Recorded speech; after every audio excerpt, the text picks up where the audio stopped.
And good morning to all and everybody and everything that's going on out there. Whoever you are, hope you're enjoying your weekend. Last weekend, what is this? No, second to last weekend of August 2024. We are coming at you at August 25th, 2024, 8:03 in the morning, Eastern Standard Time. You know, just going to talk about some comics and show off a haul and stuff, right? While we drink some coffee and let it kick in, right?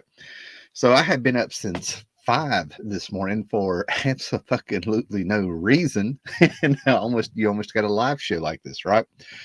But as they say, if you want to like conquer the world, you've got to conquer the morning. So you got to get up and find your purpose, put your feet on the ground, get all those regrets in life out of the way, and then move on and get going with your day. So that's what we're going to do. I've got to say that I had a pretty good weekend thus far. Good morning, John C. So right off the bat, go ahead, thumbs up, subscribe. Hello to all the new subscribers on there. I've gotten quite a bit over the last month. That's amazing after all these years on YouTube. I think I'm going on 13 or 14 years on here. I think it's about 14. Yeah, 14 years on here, which is fantastic. And always be like John C., our role model viewer here, man, who, he's subscribed, he's hit that bell, and he's like right there to say good morning. So it's great to see him. Thank you, John. So go, like I said, go ahead and thumbs it up and share the video. Let people know that we are here, and there are places where we're 98% drama free, but we talk about comics and show off things still. Very OG, very old school, very old school. So I got to say, man, ended up going with the wife and the stepkid to Salem, Virginia yesterday for the Virginia Vintage Comics and Collectibles Show. I believe that's what it's called. And I should know because it's in its 27th year, and I tried to do a count. I've been going to that show. It has stayed very grassroots. It has been in the same location, um, in the same room for 27 years. And you have them on the Facebook group. The guy who Dave, I think it's Dave, who runs and organizes the show. He's been doing some videos, kind of giving the history of it. Man, they've had people from Minnesota to Maine come down there and do tables. And like I said, it's a very small show, but it's very comic oriented. And they finally had some overflow to where they had to open a door across from the lobby and open a room up there. It had about 3 other vendors in there, from very familiar faces and stuff, right? And if I did my count on my Facebook page going back to 2009, I have it to where it was like my last days of doing some cosplay, and I look so much younger, so much younger in those pictures, man. Very chiseled cheekbones and stuff, right? And basically, I was like my homemade ruler outfit and stuff like that. So I think this was either my 19th or 20th time going to this convention. It is the oldest comic book convention in Virginia officially, which blew my mind, right? So if I had to really pick, it's pick. It'd say like the only thing that didn't really work out is I probably just saw a couple of my friends, Anders, and Dave there. I only got to see them for like about 5 minutes. The wife and stepkid last night or Friday night to 9 o'clock decided they were wanting to go, so we all got up and went. And the way things lined up, we got there early, always do, to get in line. They actually opened the doors a half hour early, so instead of 10 to 4 it was 9:30 to 4. I got done about 11:30, hung out waiting on my buddies. They get there between 11:30 and noon, right at noon. Everybody's hungry and stuff, man, so it just didn't line up, and that was about it. The other thing is I'm probably going to go on a rant about the wall books and this freaking trend of, I don't know if it's the comic key collector app, or if it's eBay again or what's going on. So yeah, that was the big thing. The wall books were outrageous.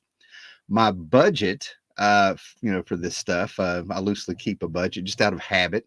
Um, you know, um, I had a little bit of a budget overflow. I was willing to maybe pick up a few wall books. Those little books they put on the walls that are trendy, hot key or classic. They're going to hold their value. If you know what I'm saying.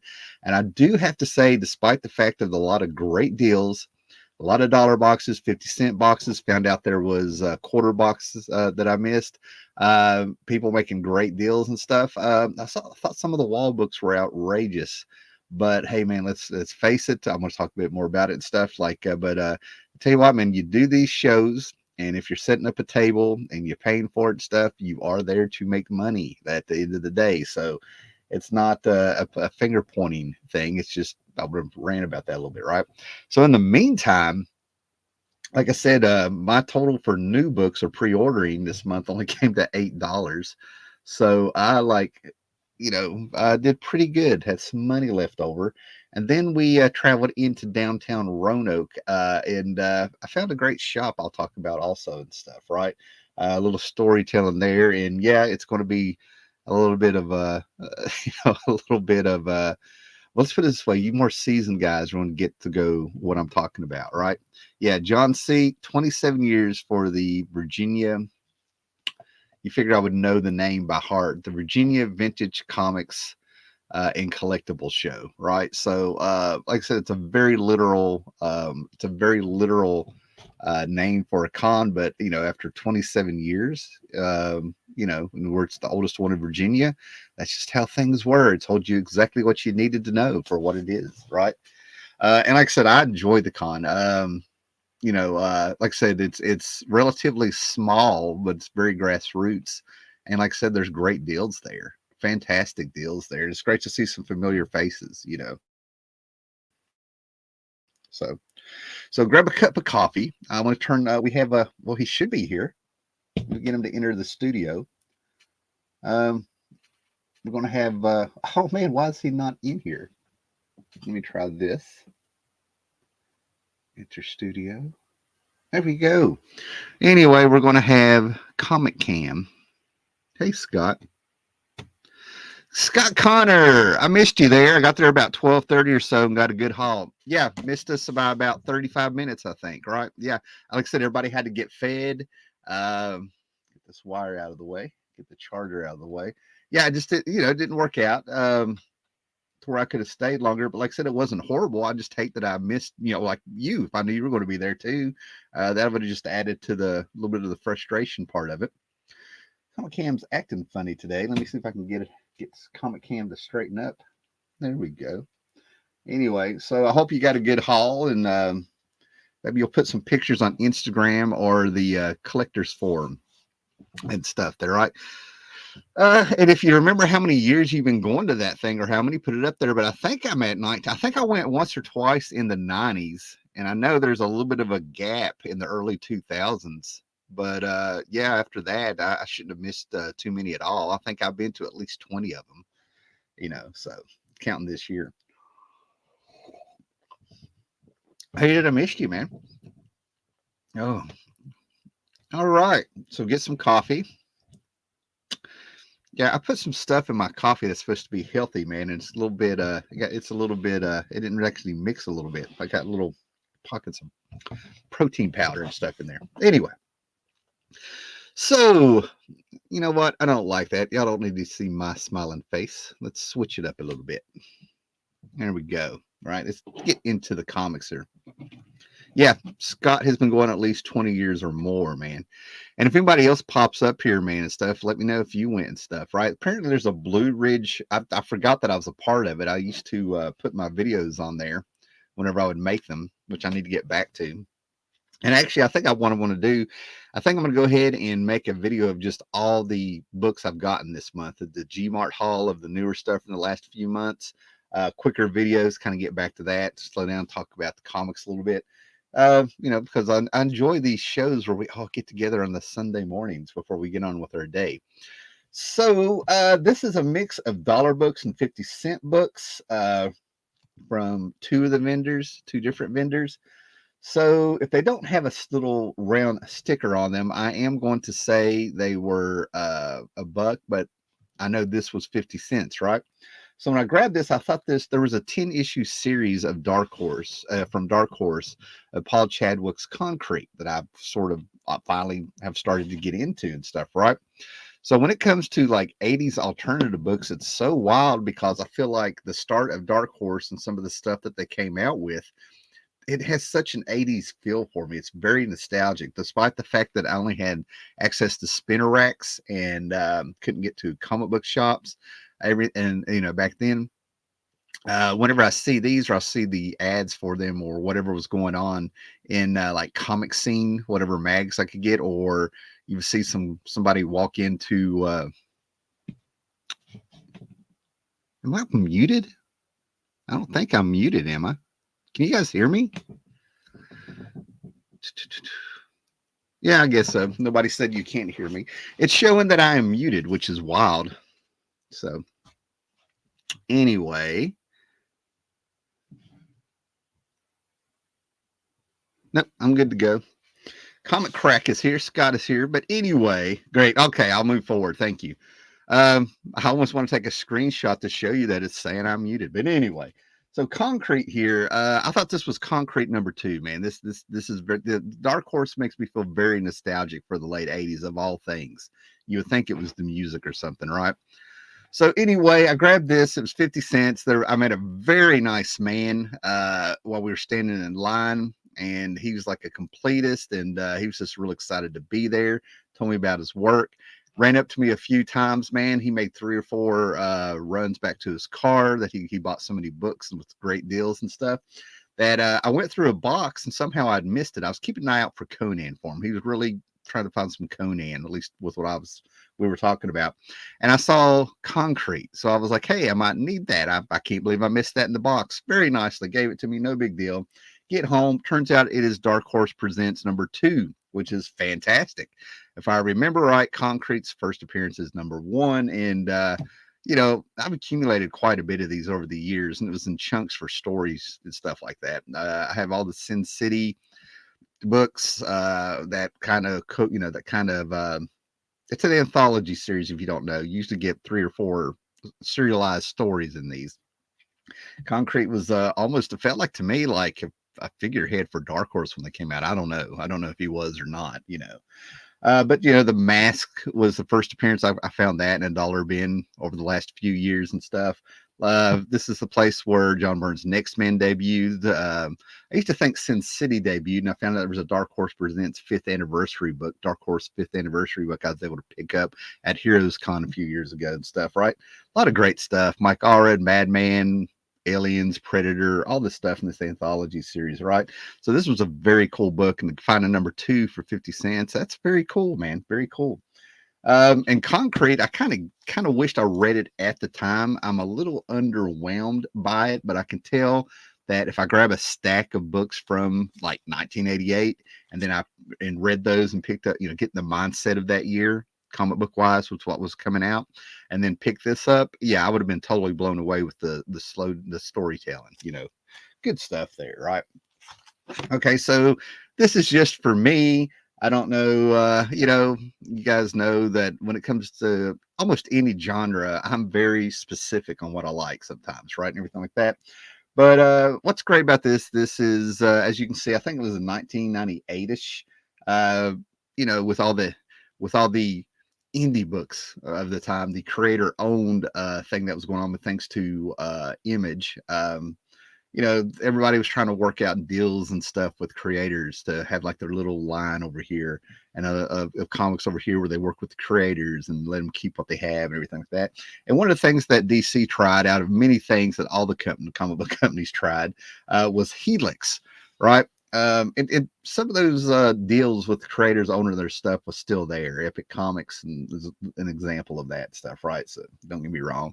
Anyway, but part of this was Helix, and one of the books that came out under the short-lived brand of Helix was Michael Moorcock's Multiverse, and this is a preview, right?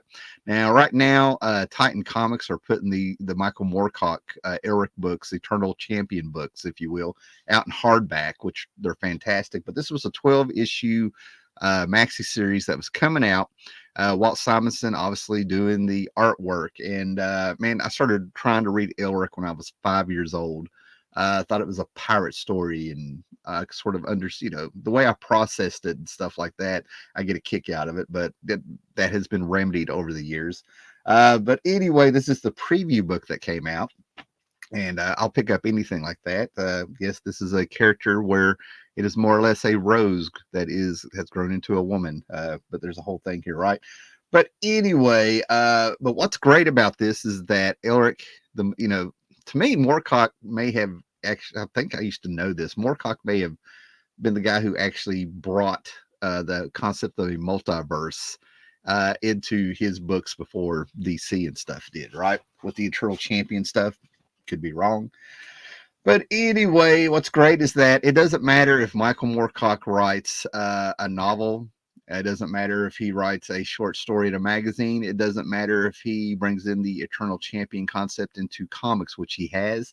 Conan, Tom Strong, all sorts of other books and stuff like that. They all count. They are all canon.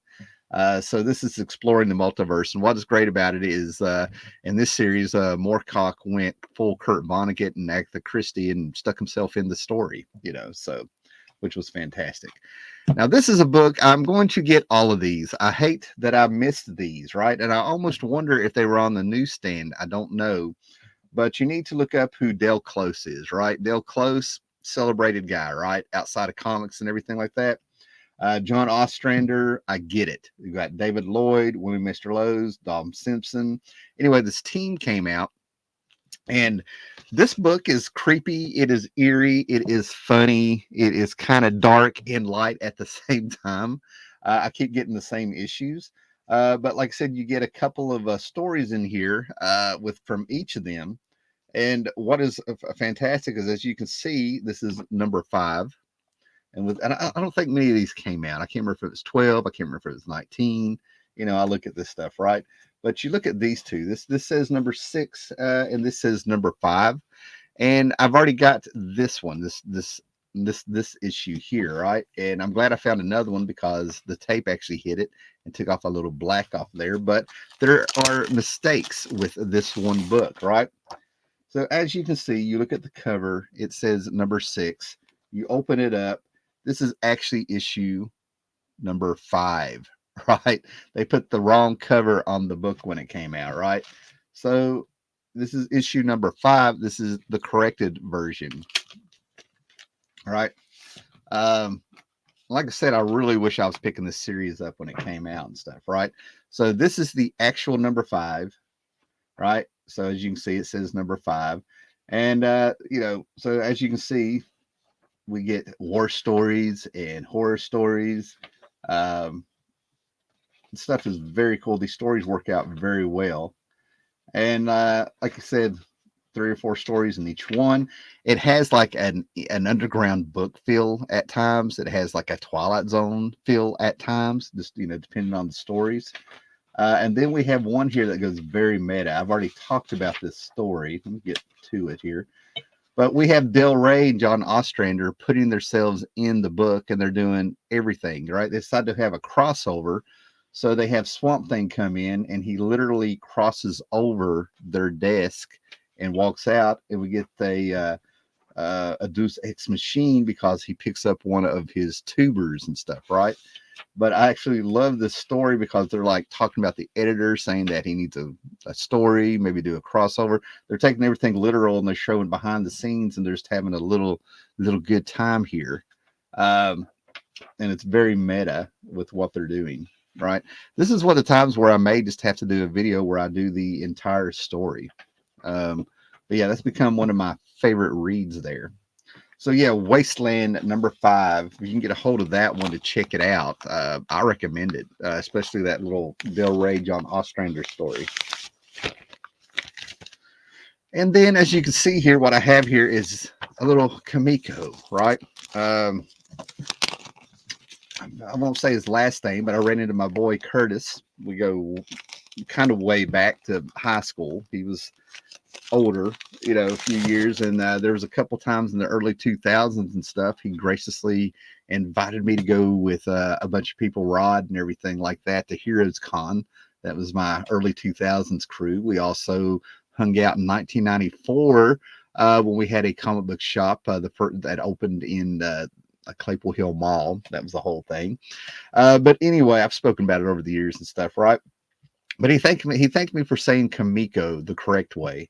My problem is I've always heard it Kamiko, and I've seen some, I think it was Bill Willingham or something. But thanks to YouTube, I have looked around and found interviews of people talking about elementals and this kind of era of comics in this company, and they refer to it as Kamiko. So we have Kamiko, we have Kamiko. Um, Take your pick: tomato, tomato, rose is a rose, whatever, right? I would love to call it, but I'm Kamiko. I can't help it, you know. But Kamiko, I get it. I get it. To me, Kamiko is too close to sounds like a video game system, you know. So anyway, but this is, you know, years I looked for this, and I say years, and I probably had the series for over 20 years finally, right? But that Kamiko had Johnny Quest license, and they had this 31 issue run of Johnny Quest. William Messner Loebs, of course, wrote it. They had people like Doug Wadley come in, the creator of Johnny Quest, come in and do a few covers. Dave Stevens did a cover. Steve Rude did some artwork. Mark Hempel came on there. They had a lot of great people. Plus, there was a miniseries before that where Doug Wadley got to come in and actually kind of gave you the director's cut, the original vision of 3 episodes of Johnny Quest, put in a bunch of stuff that couldn't make it on TV. And then in the middle of this, they turn around and you have Adam Kubert come on, and they do a 3-issue miniseries called Jezebel Jade, right? Again, not worth a lot of money, but I absolutely loved this story, and I can't wait to go ahead and read it again, right? So when all 3 issues are there for 50 cents a piece, I'm like, this is madness. This is madness, right? So yeah, I got all 3 issues. This is fantastic. The great thing about Kamiko is that you got wraparound covers on their books, which I thought was fantastic. On everything that I have that I'm picking up on them. And like I said, Jezebel Jade, if you don't know, she only appeared, I think, twice in the Scott's here. He's my fellow Johnny Quest lover of that series and stuff, The Adventures of Johnny Quest. But I think she only popped up in 2 episodes, and you know, you could tell that she had a little thing with race going on, or they had a thing going on at some point. A lot of little tension there, a little tension they snuck in the boys' club there, if you will, right? And it always has cracked me up because when I watch Venture Brothers and we see Molotov cocktease, I go straight back with Brock Lesnar. I go straight back to what could have happened with Jade and in her, right? Let's see what's going on here. John C says, yeah. Everybody's saying hello. Great to see everybody. I didn't get any Conan there yesterday, but I did get a few Cole issues with Barry Windsor Smith covers. I wonder if you got the 2 covers that follow each other sequentially, where you have Cole sitting there as, like, you know, a little bit of a profile, and then all of a sudden the next issue he has a snake's head, you know. So I don't know. The Sumerian is right there. Del Close did Grimjack, right? Never read it. Did Del Close do Grimjack? I don't know a lot about his comic book work. That's what's wild. Del Close actually sort of mentored a lot of people that came out of Saturday Night Live. That's how I found out about Del Close. You know what I mean? Like, he was a bit of a mystery to me because I would hear him talked about when it came to, you know, entertainment business, if you will. Okay, Grimjack was Tim Truman, so no, Del Close did not do that. Um, damn it, I would have bought those Jade issues. Greeting, I love early 90s Valiant. Good to see you, Afro SF. I am Comics 78. Great. Always, that's the first time I've seen you comment that I recall, right? Yeah, I love the early 90s Valiant, and it's, you know, I'm like a broke record. I'm like the Jim Shooter years are all you need, even though I'm sure there were some great things that came out, such as Chaos Effect and stuff. And the series that I have the longest run on, I'm only needing 2 issues to complete it, I believe, is Shadow Man, because they brought in Bob Hall, and Bob Hall consistently stayed on that book with his art and writing. But Jim Shooter years, right? And I could not believe this, that they had Ray. And I say Ray as in rain, R-A-I, but it's probably Rai as in samurai. You know what I mean? But Rai, I think there was only 8 issues of this book. You know, it's easy to complete. And whenever I see Valiants from Unity back, the Jim Shooter era, in my opinion, stuff. I grabbed them if they're in pretty good shape, and I've gotten a few with the coupons inside, right? So I will grab these all day long. This was a great series. You know, Basically the concept here is Jim Shooter was writing Magnus Robot Hunter, which took place in the year 3000.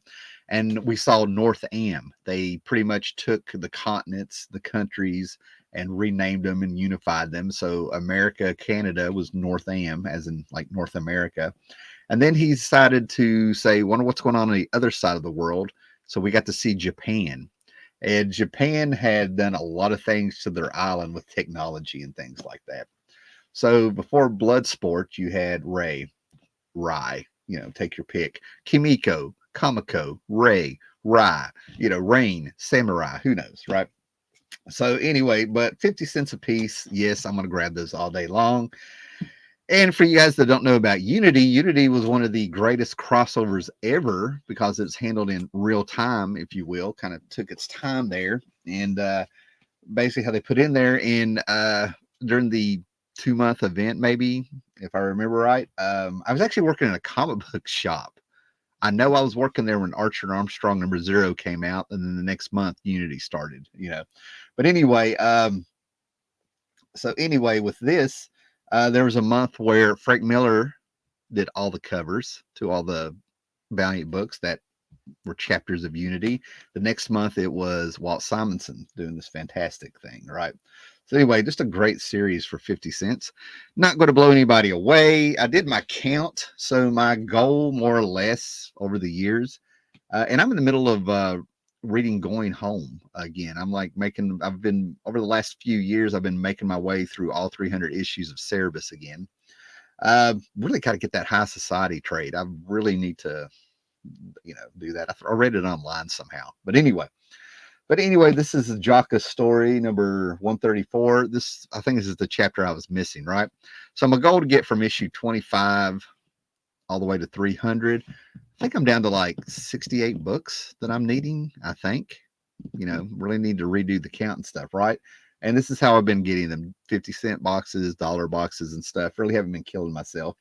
And the phone books are great. If you're going to read it, that's the convenient way to do it and stuff, right? But there's like editorials and letter pages and stuff in here that really enhances what you're reading and stuff when they pop up. Now, when the Conan hit here, Dark Horse got the license. It was a very exciting time. Kurt Busiek came on. Kerry Nord out of nowhere started blowing everybody away with his artwork on this and stuff. And I hung around from the 0 issue to number 10. Somewhere on the line, I went ahead and sold them and stuff, right? My Conan, even though these Dark Horse books are fantastic, do not get me wrong, I have an epic collection of it. They run in Tim Truman later on and stuff, right? They brought in a lot of great creators and stuff, right? But my Conan, and it's probably the way I grew up, it's probably with what was in the house. We had the paperbacks, right? The stepdad was of that generation. They still read their books. There was Destroyer books, Conan books, sci-fi books, biographies of of his era of Jim Morrison. Nobody Gets Out of Here Alive and stuff, right? And then there was Savage Sword of Conan. It outlived the heavy metal magazines coming into the house and stuff, right? And the 1984/94 magazines that came in, right? So my Conan is Savage Sword of Conan, the black and white stuff. John Buscema, Ernie Chan, Alfredo Alcada, all that stuff. All those names I'm butchering and stuff, right? That black and white stuff, right? The Marvel Treasury editions that came in, right? So as great as these were, and I actually got to meet Kerry Nord and tell him specifically panels that he did that blew me away in this story. In issue number, I think it's number 1 or something. It's real. It was the subtle. It was the stuff where it was the in between the major points in the story, right? Like Conan is just traveling, and it shows him on top of a mountain, surrounded by rocks and stuff, and he's just crouched up against a gigantic rock stuff, and you can feel the wind blowing stuff, and how he's freezing through the night, but he's a damn barbarian from the highlands, so he's tough enough to take it. And that one little panel just captured Conan for me. So it was really cool to get. I don't know if I might have got him to sign it. I don't know. But anyway, it was really cool. Carrie Nord did. I highly recommend this series, is what I'm trying to get at, the Dark Horse stuff. Um, but yeah, I grabbed this number 0 because, like I said, I sold those. And yeah, it's just kind of cool. I saw this, a little bit of an impulse buy, but I won't be getting rid of this anymore. This will go in the Conan box of stuff I have. Stuff, right? And this was a replacement. Some of the stuff I'm showing you is an upgrade and stuff, right? So in the 90s with Ultraverse, okay, let me slow down here. We have comments, man. Thanks for everybody popping up. Comment away, man. We'll take a little breaks here. I mean, yeah, I got a nice little stack here. Oh, Tommy T Dog was there. All right. What's up, Tommy T Dog? Apparently he was there as well. They had Care Bear comics in the 80s. Oh, no, you weren't there. I thought you were telling me that the con, they had Care Bear comics in the 80s. They had comics. Yeah. Star Comics and stuff, man. Great stuff, man. Shadow Man remained consistently good under Bob Hall's guidance. I love Broadway comics too. Starseed was great. Charleston 66. Check out his channel also. But back in 2000, I want to say 17 and maybe 2018, I went to Baltimore Con with him. And one of those years that we sat there, and there's pictures of me on Instagram and stuff, and I got a few books and stuff. But we talked to Bob Hall. And as we were talking to Bob Hall, who is a fantastic guy, I mean, he was awesome, man. He's done plays, theater, just fascinating, right? He actually told us the story behind Shadow Man. Shadow Man was the book that was actually Valiant's first flop, their failure, and he turned the book around. And Jack, in the book, he is Creole, takes place in New Orleans and stuff, and he's Creole. And he said that when Acclaim came in and bought him out, Bob Layton brought him in and was like, Bob, you've been writing Shadow Man all wrong.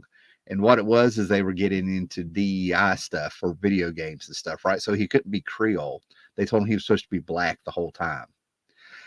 So that was an interesting story. And then he told us how Shadow Man was really supposed to end. And so help me, Charleston 66, I messaged him. I was like, with the still trapped brain sometimes with comic book stuff, when it comes to comic book trivia and stuff like that, we were both like, what did he tell us? He told us the real ending he had for Shadow Man, and neither one of us can remember it.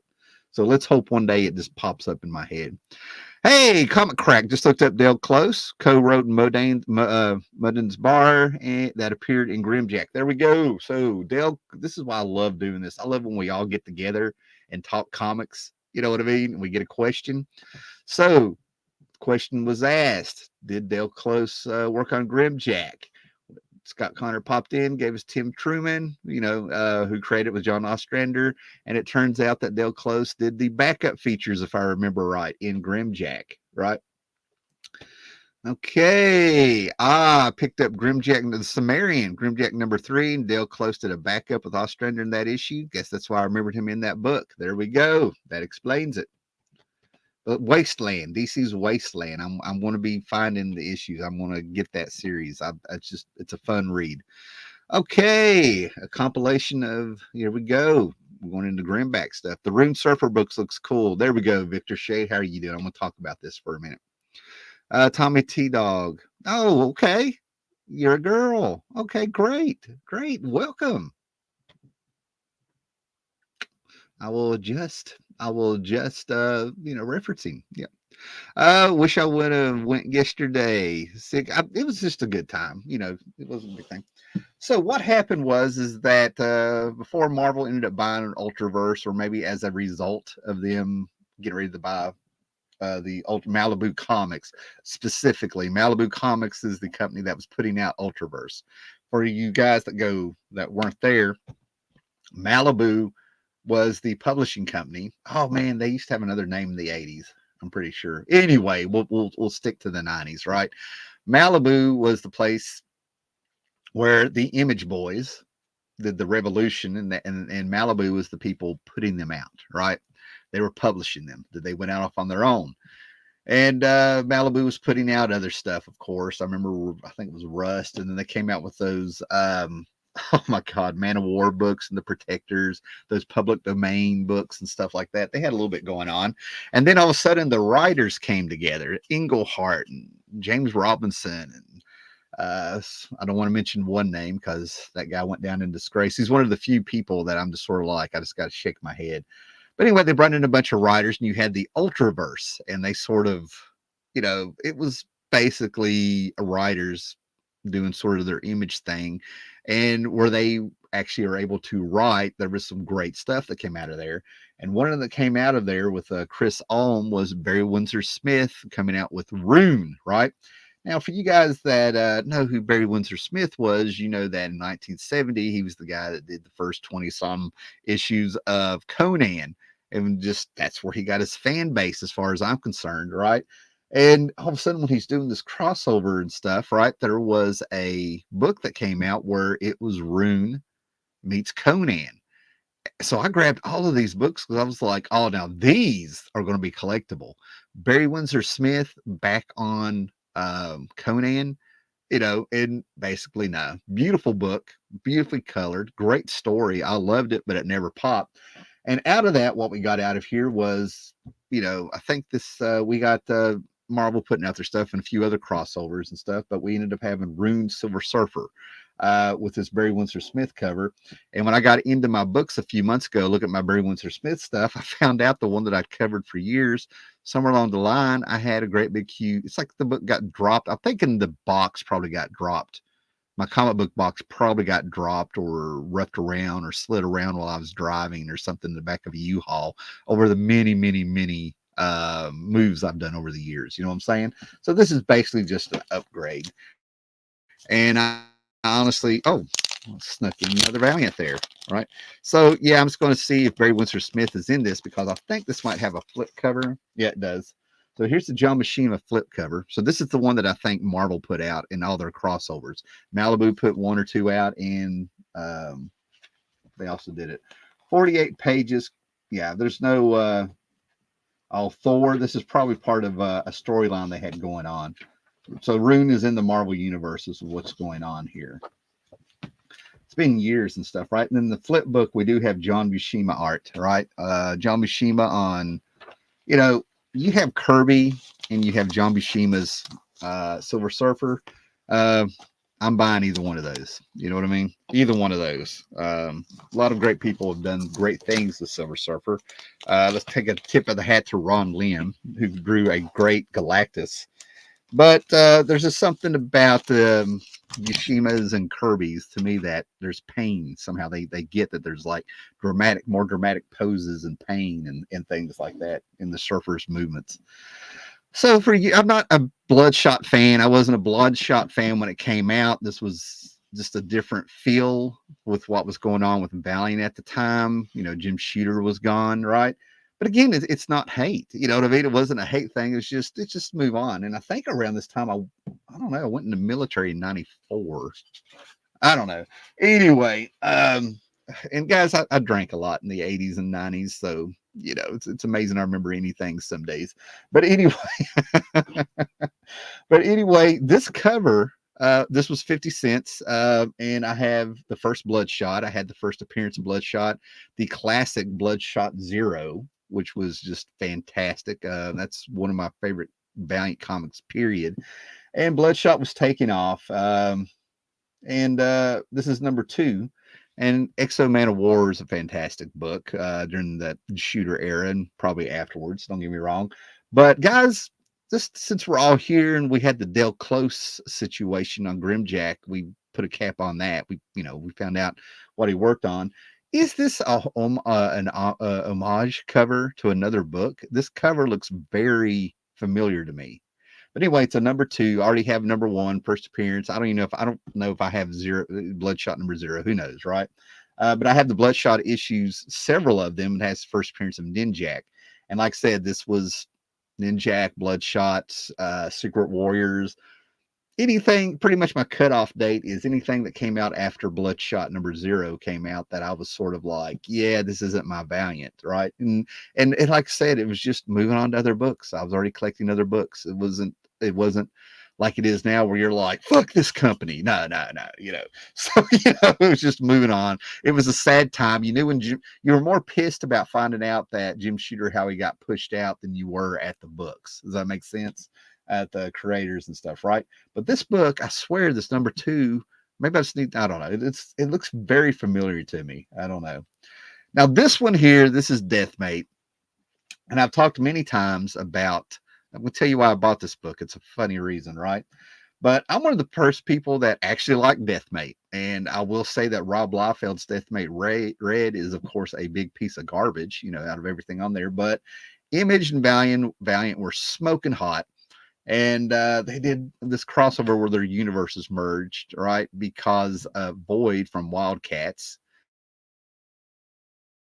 and Dr. Magnus Solar, Man of the Atom, had met in what probably is the Bleed, if I remember right, that space in between multiverses and stuff, and they touched and fell in love. And when they did that, their universes merged, and it was dangerous because it was a death mate. See, it cracks me up because the word mate actually, she's my mate, and they were mating. I'm like, it's literal, right? So this is an excuse, right? And I think it was Top Cow and Wildstorm Studios with Image came out with 2 books where they merged the Valiant universe, the Image universe, and Valiant put out 2 books. And then they had bookends and previews and stuff, right? I liked them. I got a kick out of them. And of course, Rob Liefeld's was super late, right? So this is the first appearance of what was going to be Gen X, right? And when Marvel heard Gen X, they did what the suits did back then. They took out the Defiant Comics by suing them, losing the case, but burned up all the Defiant Comics' money. They bought up Malibu, they said, for the computer coloring. They were buying out the competition. They went after Defiant Comics also when they had a book called Plasm, and they said, well, we have Plasm. They came up with a character, Plasmer, just to say that they published a book and it was copyright infringement. So they changed that book to Warriors of Plasm. And then, of course, when they heard Gen X was coming out, they hurried up and made Generation X and threatened them. And they ended up calling their book Gen 13, which I think is a stronger title anyway. And let's face it, between Cyberforce and Wildcats and stuff, I think they'd milked the X-Men at Image enough. Anyway, but it was a stronger title. And imagine my surprise. I think I might have bought it just because I was surprised when they had a Gen X and Generation X, those crossover book. I was like, what? That's crazy. So this here, beautiful cover, Mark Silvestri art on the cover here and all that stuff like that. This book was actually kind of hot for a while, and here it is, 50 cents. This is probably my 3rd or 4th one. Why did I get it? Because when I went to this guy's table and I bought some dollar books I'll show and a mix of these 50-cent books, he told me to grab another one. He said that I don't do change because it came to something like $7.50, something like that. And he wanted an even 8. And I'm not that petty over 50 cents. I could have told him just keep the change, or I could just put a book back. But I looked over in the 50-cent boxes, and it was to the back of me. The box was facing away. This was like sticking up just a little bit at the back of the box. So I just grabbed it, whatever it was, I was going to buy it. And it was this, right? So yeah, I like the crossover books. I like the Deathmate. You follow what I'm saying here? So good time. Now, who's who? Now, if there was ever a time, I've made it clear I do not like the terms nerd, dork, geek, and all that stuff just because you enjoy sequential art and comic books and whatever you want to call them and stuff like that, right? But there are times where I will say I have geeked out and got nerdy and like this stuff, right? And with this, it's the who's who and the official handbook of the Marvel Universe, the characters, the reference material and stuff that gives us their first appearances and talks a little bit about the stuff, right? Now, who's who came about, if I read between the lines right? In 1980, when Marv Wolfman and all those guys arrived over at DC, the 50th anniversary of DC Comics was coming up 5 years later, and Marv Wolfman had this whole idea of Crisis already in his mind. I have a 10-year-old video if you want to go watch it. Crisis on this, oh God, I can't remember. It's Crisis on Infinite Earth. Just put Howler Mouse, Crisis on Infinite Earth. And I tell you about how Marvel Wolfman had these characters in the mind in the 70s. The Monitor, he had an idea, but he was called the Librarian. And how the Monitor of DC, George Perez, based this look on Jack Kirby's High Evolutionary.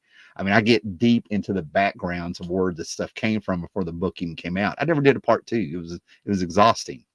Anyway, so Pete Sanderson came out, and Marv Wolfman needs somebody to do some research to kind of like have just bare bones history and all the characters and stuff because they've been around for so long and everything, right? So Pete Sanderson actually got hired to read comic books and write down little notes, and they took his notes, and that's why Who's Who is just simple. They just didn't want to waste the work that they already had in front of them. So this is very simple compared to the Handbook of Marvel Universe, where Mark Grunwald and them were like kings of continuity and gave you a miniature encyclopedia, 2-3 pages of the giant edition of Official Handbook of the Marvel Universe. And these are pretty simple. So I read these as a kid. I went from middle school through high school, into high school with these books, right? These right here specifically, right? They started out with great George Perez covers and so many great things. It was a great time to be a kid and have this stuff, right?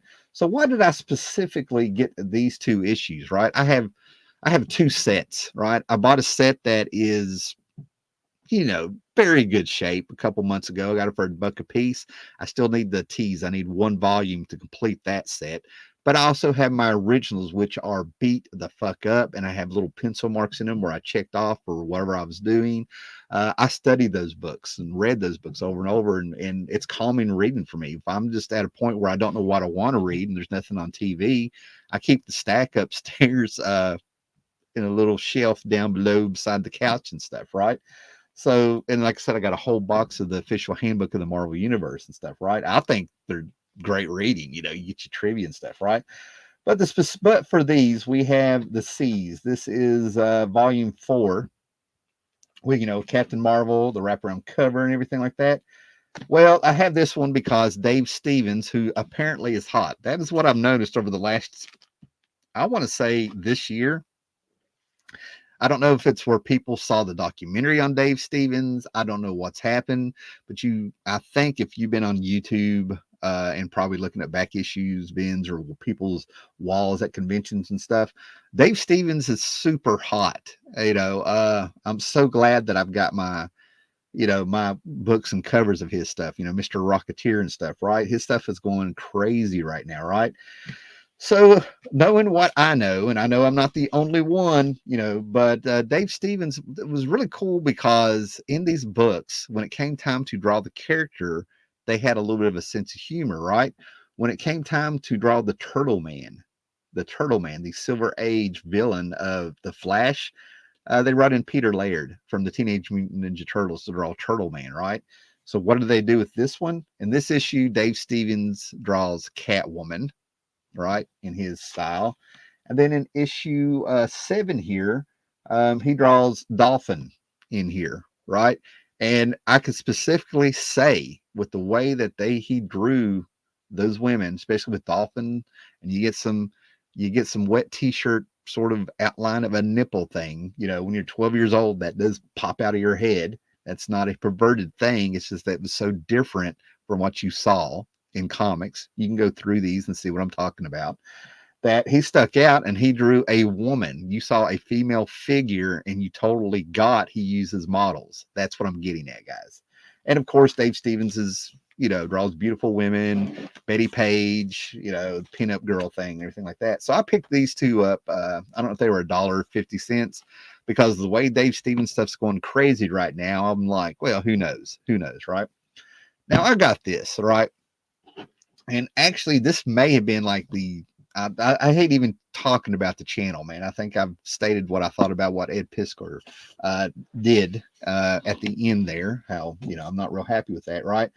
But this may have been the one time that I think cartoonist kayfabe might have made me mad, right?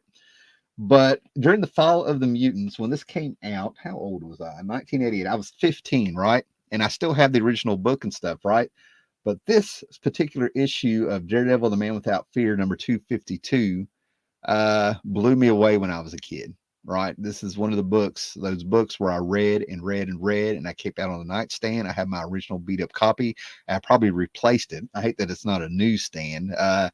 That doesn't usually bother me. I usually don't really worry about that. I think it's ridiculous to worry about a UPC symbol, but for authenticity's sake, for what I had in my hands, you know what I mean, to upgrade and replace and have it in the sacred comics of my youth, stack over here.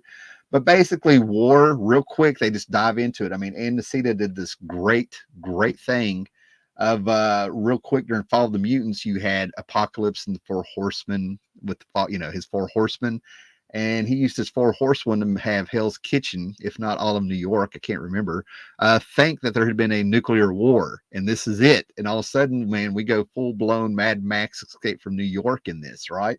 And you got the Daredevil in Hell's Kitchen keeping it sane, right? And what's great about this is that there's little Easter eggs in all the artwork. Right here on the subway, do we see if you can guess what villainess that is who was hot? It was Typhoid Mary. But anyway, but you get in here and this just blew me away. I'm one of the people that I liked John Romita's Jr.'s unique style. But also I thought he was a hell of a storyteller. And it was with these 2 pages that you show how you could convince New Yorkers that, it's over with, the paranoia.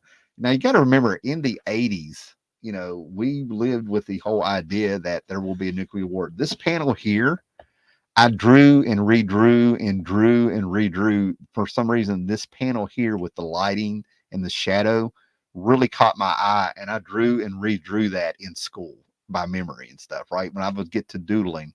Also in high school, I had a comic strip I had started that when we had computer class, guys, back in the 80s, if you don't remember, with floppy disks, just kind of trying to show us the bare basics of computers.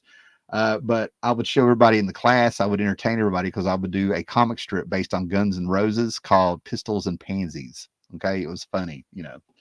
Anyway, but yeah, so basically this was just fantastic. It was dark, it was post-apocalyptic, and I've always had this thing in mind, and because of growing up with the threat of feeling like you really had the real threat of nuclear war. I mean, good God, ABC made a TV movie called The Day After that freaked me the fuck out. I was convinced if we made it past 1984, we weren't going to get blown up, and I was not alone.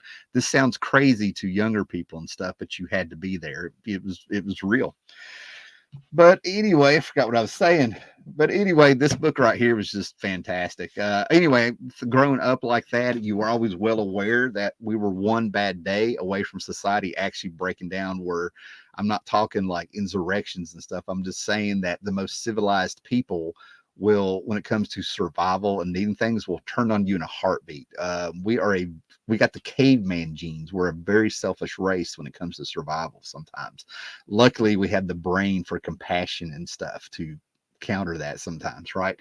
There's actually a Twilight Zone episode I love where it shows a little suburban community in the 60s, and one person in the neighborhood has a bomb shelter, and they think nuclear war is going to happen. And the whole episode, the guy gets his family in the bomb shelter, and the rest of the episode is all these civilized neighbors and great friends and stuff are all plotting how to break in there and what do they need to do to get in there and stuff like that.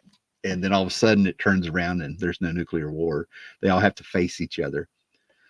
Okay, what we got here? Well, we'll get through the stack and then throw any comment if you want. We'll do comments here.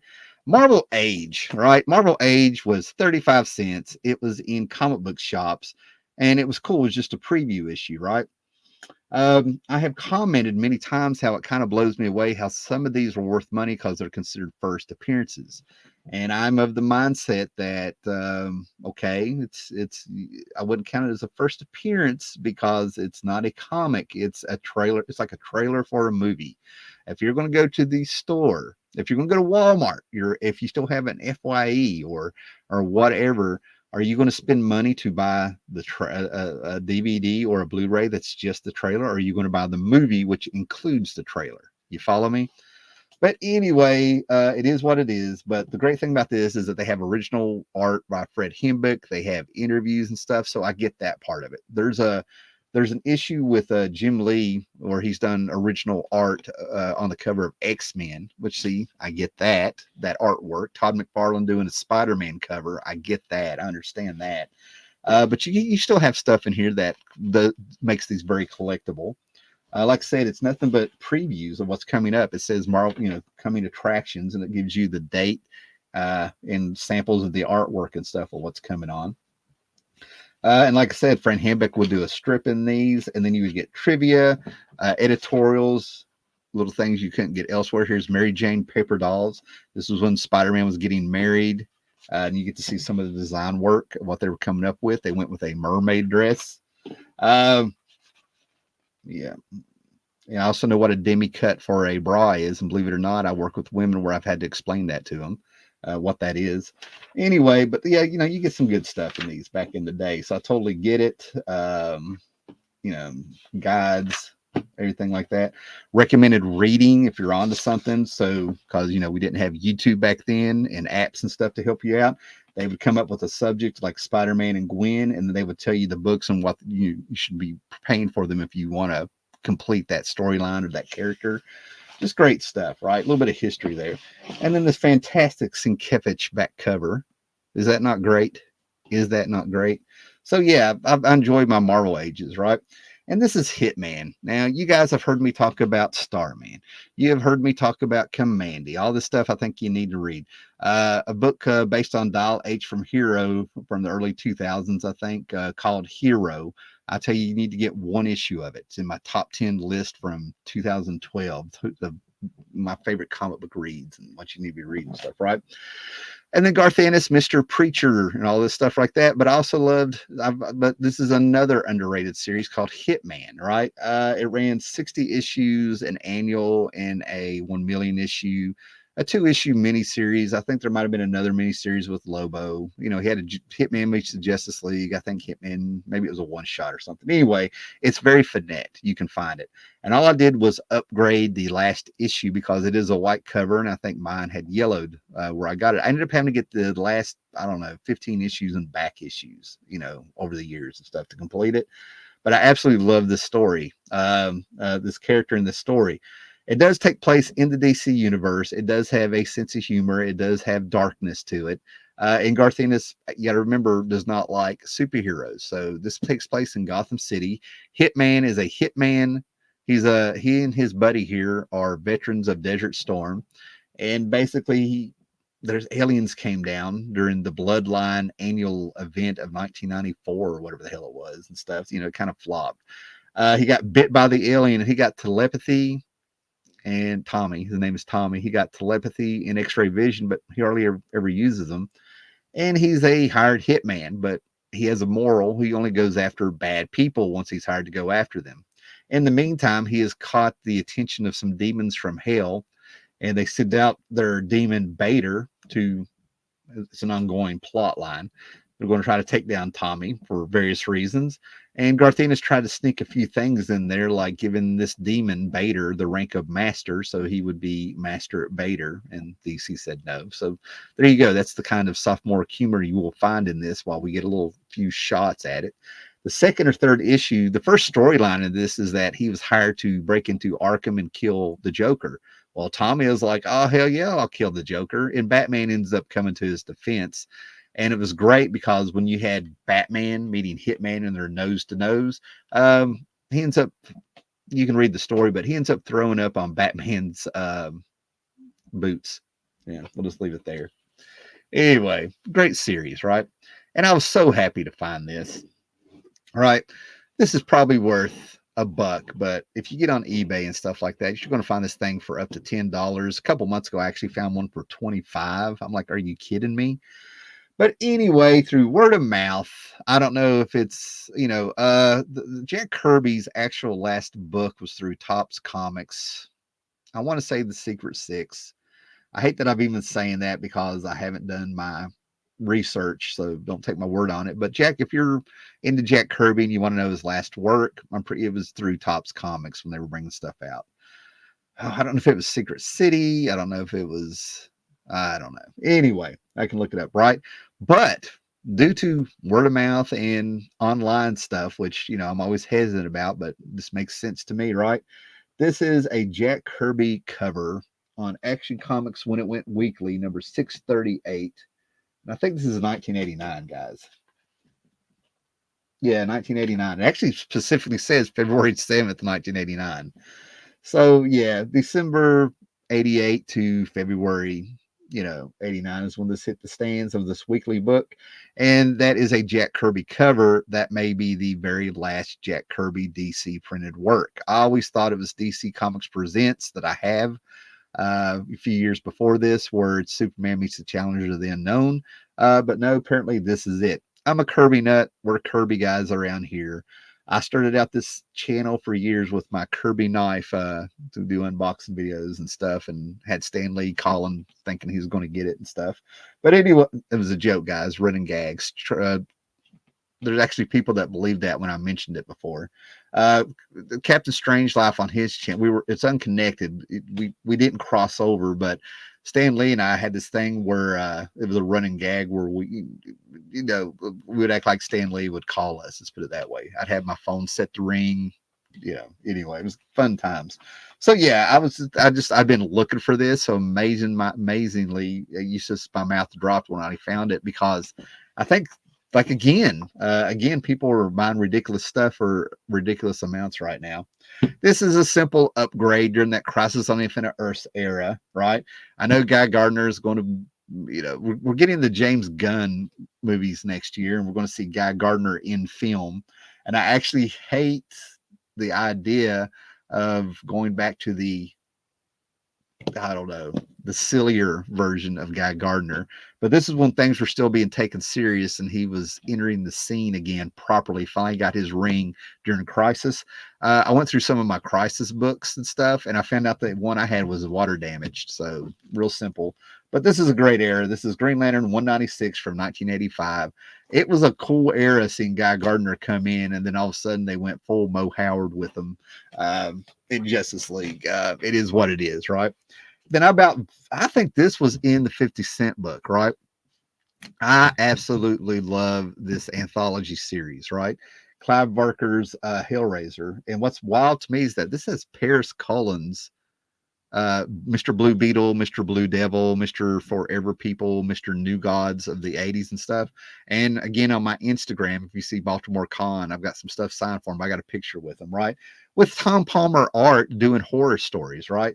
But this is an anthology series through Epic Comics. I was listening to, of all things, Rob Liefeld's podcast. And I found out before Bleeding Cool, I'm starting to understand where Bleeding Cool gets their news and stuff, right? But anyway, I was listening to the podcast, and Rob Liefeld said two things.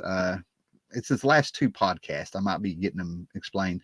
And be honest with you, the way Rob talks and things like that, I'll probably listen to like 15-minute chunks at a time, and then I move on. I've yet to really finish a podcast of his, right?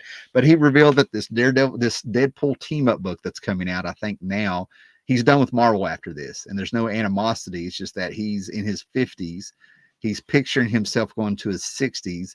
And I did kind of have a chuckle when he said that he still can produce the art, but it's harder. And I'm like, if you've seen Liefeld art, I don't think anybody's going to notice, if he, toned it down a bit. I'm just saying. The irony there in me shaking my head, trying not to be judgmental, was funny. And then the other thing I found out is that he was talking about how we would get these square bound books that were like prestigious format and stuff and everything like that, but they were called Perfect. He actually, if I remember in the podcast, he said these were considered, they had a name that included Perfect. I'm going blank on what it's called. I feel like I went nowhere with you on this one, right? But I used to call these prestige square bound formats and stuff, prestige format, because if you go back and you look at direct market books from like 88, 89, I think, we'll go with 89 for sure, 89, 90, 1990 from DC. The Legion 89 books, Legion, for first 2 years, that's a good place to look. But when you would open up those books, direct market books like that, and open them up, they had a little guide, a legend down there, and it was shaped circle, star, circle, circle, star, square, triangle. and it would say that the book was prestige format, standard, and things like that. And that's where I got the name for what this was. But he said this had the term of it. And what I like about it is that these square bound, and I'm still going to call them prestige format books. The Dark Knight Returns. That's what he was talking about. The Dark Knight Returns. That format was new, and they had a term for it that included like perfect comic or something. I don't know. But anyway, I love how these square bound books look on a shelf, like what's behind me here on these shelves and stuff like that. Very cool. But this stuff here, like I said, it's an anthology series based on the Hellraiser universe of Clive Barker, man. And like I said, it's one of those things where this is not for everybody, but if you know what you should know what you're getting into when you deal with Clive Barker stuff. I'm a huge Nightbreed fan. I think Nightbreed is like, it was so cool that Clive Barker directed that also. If you get on YouTube here, there's a 3-hour cut. There's been people dedicated to completing the Cabal story that book is based on, and somehow they're getting a hold of deleted clips and all this stuff, and they've edited them back in and remastered them, and it's called the Cabal cut, Cabal, of the Cabal cut, and it's 3 hours long, and it's fantastic if you're a fan of this, right? But anyway, if you don't like one, like I said, this is what I was wanting to show you. If you don't like one story in this of most anthology series, just move on. You'll get to another one. But seeing this is it. This is Paris Collins, inked by Tom Palmer. Tom Palmer, for you guys don't know, it was like definitely a bucket list thing when I finally met him in 2018, and it hit me hard when he passed away. But anyway, he was like my favorite artist inker since 1978, probably. Yeah. So yeah, that was kind of cool. And this was a misstep. I hadn't slept much the night before. I could go excuse after excuse after excuse, but basically I just had I was just super sleepy, drinking coffee, it was on. But for some reason, when I saw this, I have the entire Grant Morrison run of New X-Men. I bought it as it came out, and everything like that. And for some reason, I thought this was the first appearance of Cassandra Nova. So Xavier's sister, and of course, her first appearance was the 114, Grant Morrison's first issue on the X-Men book, and he made it new. Here's what's cool about this too. When you turn it upside down, it still says New X-Men. Isn't that cool? But anyway, and then like when I got home and took this book out, I'm like, why the hell did I buy this? I already knew it wasn't right, but still a cool story. Frank Quitely art, Grant Morrison story. It's very cool. And what's so funny is this is the month where all the Marvel books were supposed to be told silently, no words. And, Grant Morrison stuck some words on there on the last page. Okay, let's do comments, and we'll do the second stack of books. Okay, so don't go anywhere. There's still some more books here. Let's look at comments, man. And like I said, keep them coming. Thanks for everybody that's popped in. We got a great crowd for this channel in here, man. All right, I hope you guys are still here. Here we go. Okay.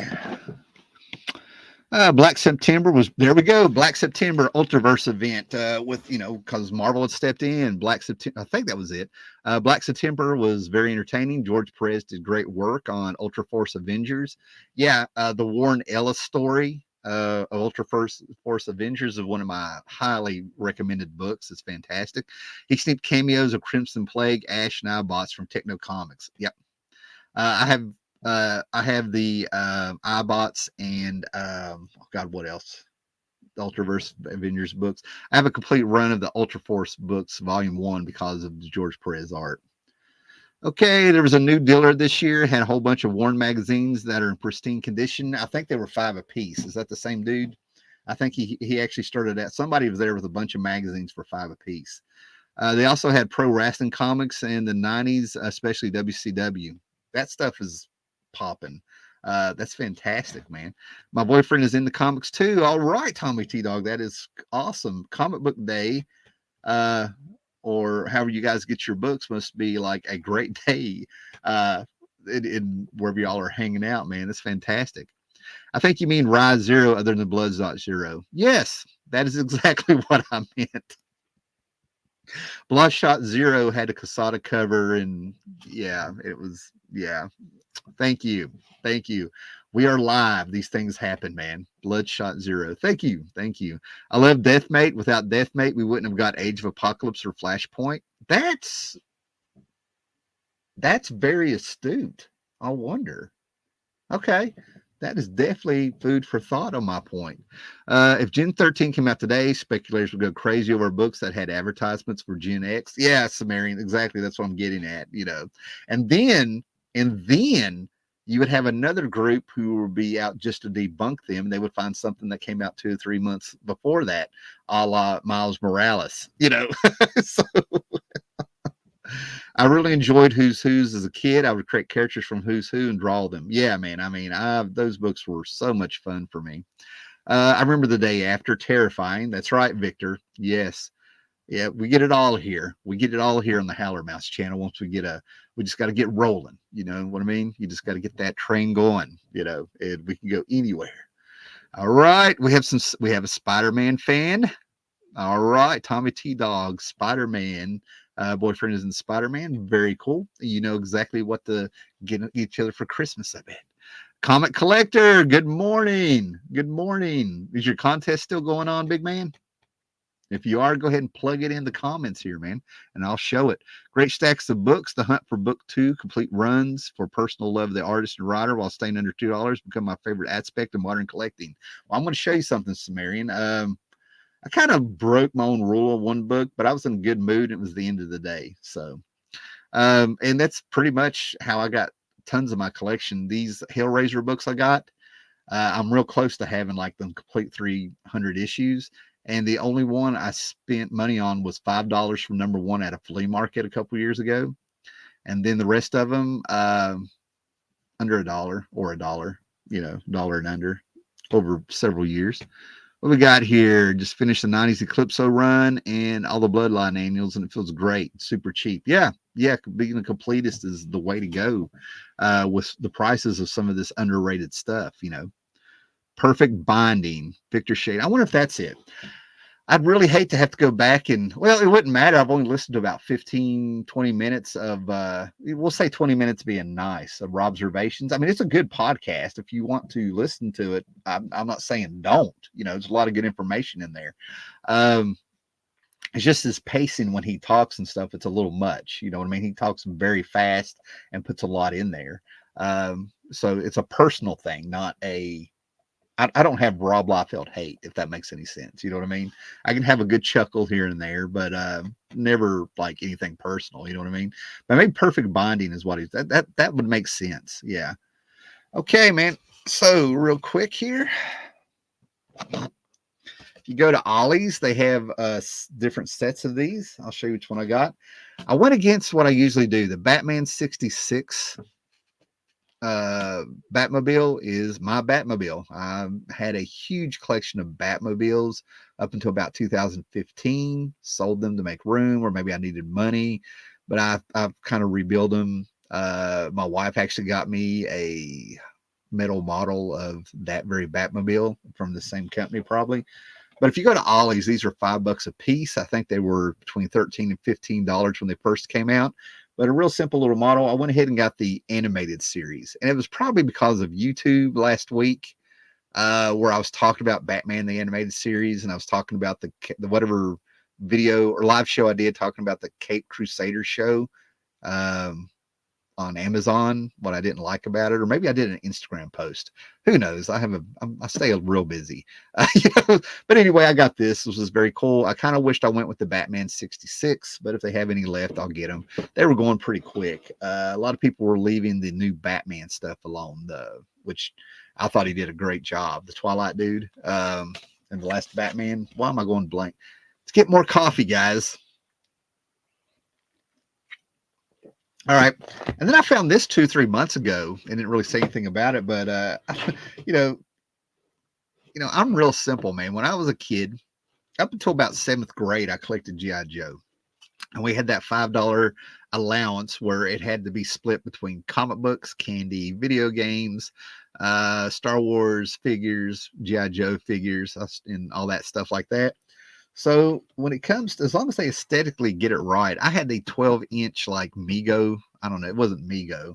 I have pictures of it and stuff, right? But probably about 20 years ago, they came out with these great 12-inch figures of Snake Eyes, Storm Shadow, and Cobra Commander here, and I ended up selling them. I kept my Planet of the Apes stuff of those books. They were, they were very cool, very reminiscent of G.I. Joe from the 60s and 70s and stuff, right? And then here we go. We ended up having I think this was like $2.99 at an Ollie's, or in that range. And it's just a simple one piece limited articulation plastic with his little staff here and stuff like that. And that is enough. That is enough for me. That is Cobra Commander. You know what I mean? I just saw it and was charmed by it and stuff, right? Just it was a great time to be a kid back then, before Star Wars and after Star Wars. That's the era I came from, things that really changed. So let's get this other comics going here. Okay, Victor Shea. Let's do what he has to say here. Let's try to get a clean slate so I can keep up. There's some great Tom Palmer interviews online. Absolute legend. He is one of those rare inkers that could ink Gene Colan and make it look great. When I talked to him, I'm not going to go deep into what was going on, but I kind of word vomited a little bit. And luckily, I did not come off fanboy or crazy, if that makes any sense. Charleston 66 actually took pictures of me talking to him, and I didn't look nuts. You know what I'm saying? But I wanted to get it in real. I wanted to convey to him without coming out there, express myself on how he actually made me look at inking techniques when I was reading these comics. And then when I would play around with art, I knew what I was trying to, you could see. He really opened my eyes to where it's just not a black blob and it's not just a line in the art. You got to kind of look at what they do, how they added weight and shade and the techniques. And he just was kind of looking at me, and he looked at his handler and said, "This man will not be charged for signatures." And we had a great talk about art, not really comics. I brought up a few comics as examples of exactly the books that he did that to me, right? So I got to talk to an artist, not a comic book inker, and that was fantastic. That's what it felt like. You know what I mean? Like, he got it, and I was not charged for my signatures, So this was an Ollie's in Salem, Virginia. Okay, and I'm actually probably going to hit an Ollie's up for me today at some point, because they had a hardback book of Clive Barker's stuff. I took a picture of it. I'm too bad I'm using the phone for this, or I'd say what it was, where you got to see the original concept art for the Hellraiser movies and some editorials and stuff. That was $6.99, right? But I went with this because there was 3 left, and Salem, Virginia is about 2 hours from me, right? I don't know if they had this at my Ollie's. My Ollie's has really been sucking at what they get here over the last year or two, right? We get a few gems every now and then, but it's like maybe twice a year that something in there is really good. But if you have watched me forever, probably back in 2012, 13, or 14, or something like that, Eternals, Jack Kirby in my house, if there was a Jack Kirby, there would be a sampling of any series he was on, right? And the stepdad had Eternals #1. And luckily, that was one of the books, along with Werewolf by Night #32, the first appearance of Moon Knight. I would actually throw that book across the room and ended up selling it in around 2008, right? Who knew? You know what I mean? Who knew, right? It was not that big. It was not that great of a comic book. I'm on, seriously, right? But he had Eternals #1, and something about that book I really dug. So I ended up carrying Eternals #1 for a while, right? So I knew Marvel was not going to capture what the Eternals were in their movie. I just didn't know how bad it was going to be. It's one of the few times that if you like the movie, fine. But if we end up having a conversation about it, I will just keep tearing it down, because there's just so much there. They just gave me too much information. They give you too much stuff. It's not a cult movie. It's an infamous movie, if that makes sense, right? And here we are a few years later, and it's a forgotten movie. If they hadn't announced that the Eternals 2 wasn't coming, we wouldn't even be mentioning it. You follow me? But anyway, so I ended up picking up random issues over the years and love the Eternals. Cars, specifically when they popped up in Avengers, when Al Milgrom was there, the 240s, I think. Anyway, so a couple years ago at the Hillsville Flea Market, I ended up getting the entire series except for #1 for like quarter a piece is what it came down to. Sometimes when I do the math, when I buy a huge lot of comic books and I get a great deal for them, it comes up being an odd number, like 17 cents or something. So I'm going to say about a quarter a piece. I got the entire run plus the annual, and I already had number one and a few other ones and stuff, right? So I bagged and boarded those, showed them. They popped during the Eternals. The problem is I got so many boxes and stuff. I'm starting to grab things like this so I can put them on the shelf and I don't have to dig through the boxes. I'm one of those collectors that actually reads their comics. And I'm doing that thing now where I'm like, how much more am I going to read in my lifetime here, right? So I grabbed this. This is a $40, $39.99 collection of the entire Jack Kirby series and the annual. It's in the Epic Collection format. You know what I mean? It doesn't say Epic Collection, but it is the Epic Collection format. Finally get to sit down and reread all of this, right? And it dawned on me, I haven't read the entire series. I have probably read 90% of the series, and it was like a book here, a book there, and a book here. I've never actually sat down and read it straight through. $10, $9.99 at Ollie's, and this is a $40 book. You usually get about a 90% discount if you have an Ollie's. It's an outlet store. But when it comes to the Marvel stuff, I think they're whatever that comes to be. I don't know if that's 75% or what. You know what I mean? But I should have done, I usually do the math before that. But anyway, this is probably what I'm going to be reading next. Right? Okay. Now this here, okay. I've said many times before that I've always been kind of cantankerous, right? I'll find something. Sometimes I'm ahead of the curve, or sometimes I'm coming in late. But as soon as I find something that is kind of popular or trendy or something like that, I've just got this thing in me like I'm done. You know what I mean? Like before I even get started. So as a kid, despite having Silver Age X-Men books and stuff in the house from the stepdad and the uncle, and I've said it before, X-Men number 3, the first appearance of Blob, is the first, if not one of the first books I can remember reading. It's definitely the first X-Men book.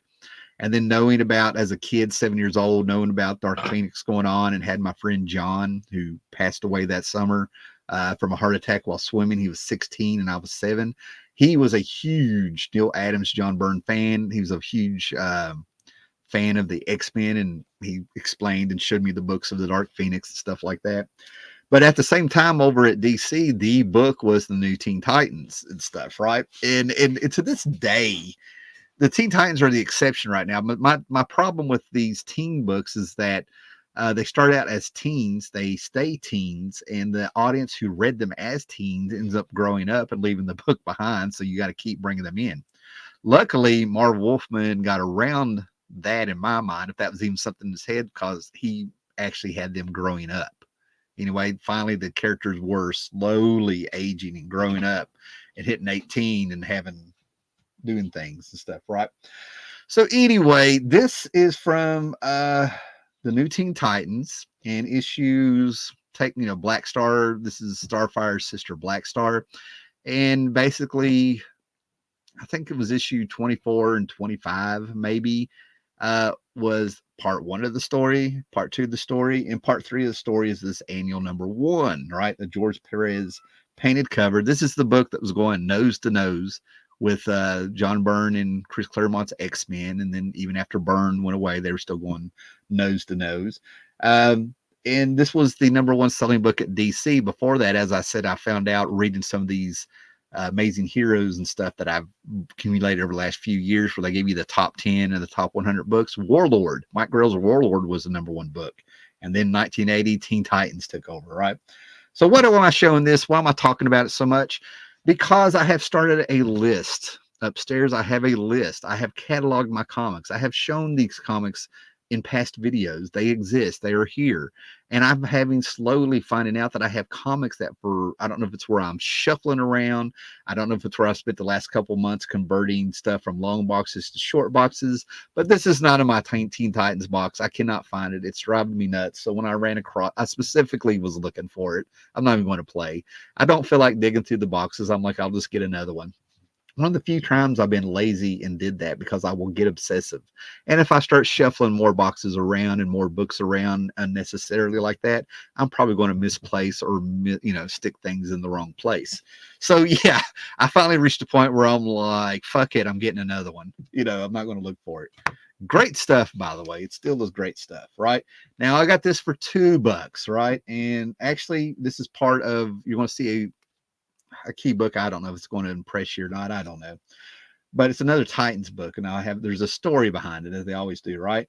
But this book here, I've wanted this. This was not on the newsstand. I missed it, or it didn't come out, or people went to the freaking Scotty's Pharmacy before I could jump off the bus and run and go get it. It's 1987. And in 1987, I'm realizing I was living way out in the country. So I probably didn't hit the comic book shop till that weekend. But anyway, it was gone, right? Anniversary issue of Detective Comics, 50 years of Detective Comics. And who was on the cover there? Sherlock Holmes, right? Sherlock Holmes, right? I love all these pulp guys, right?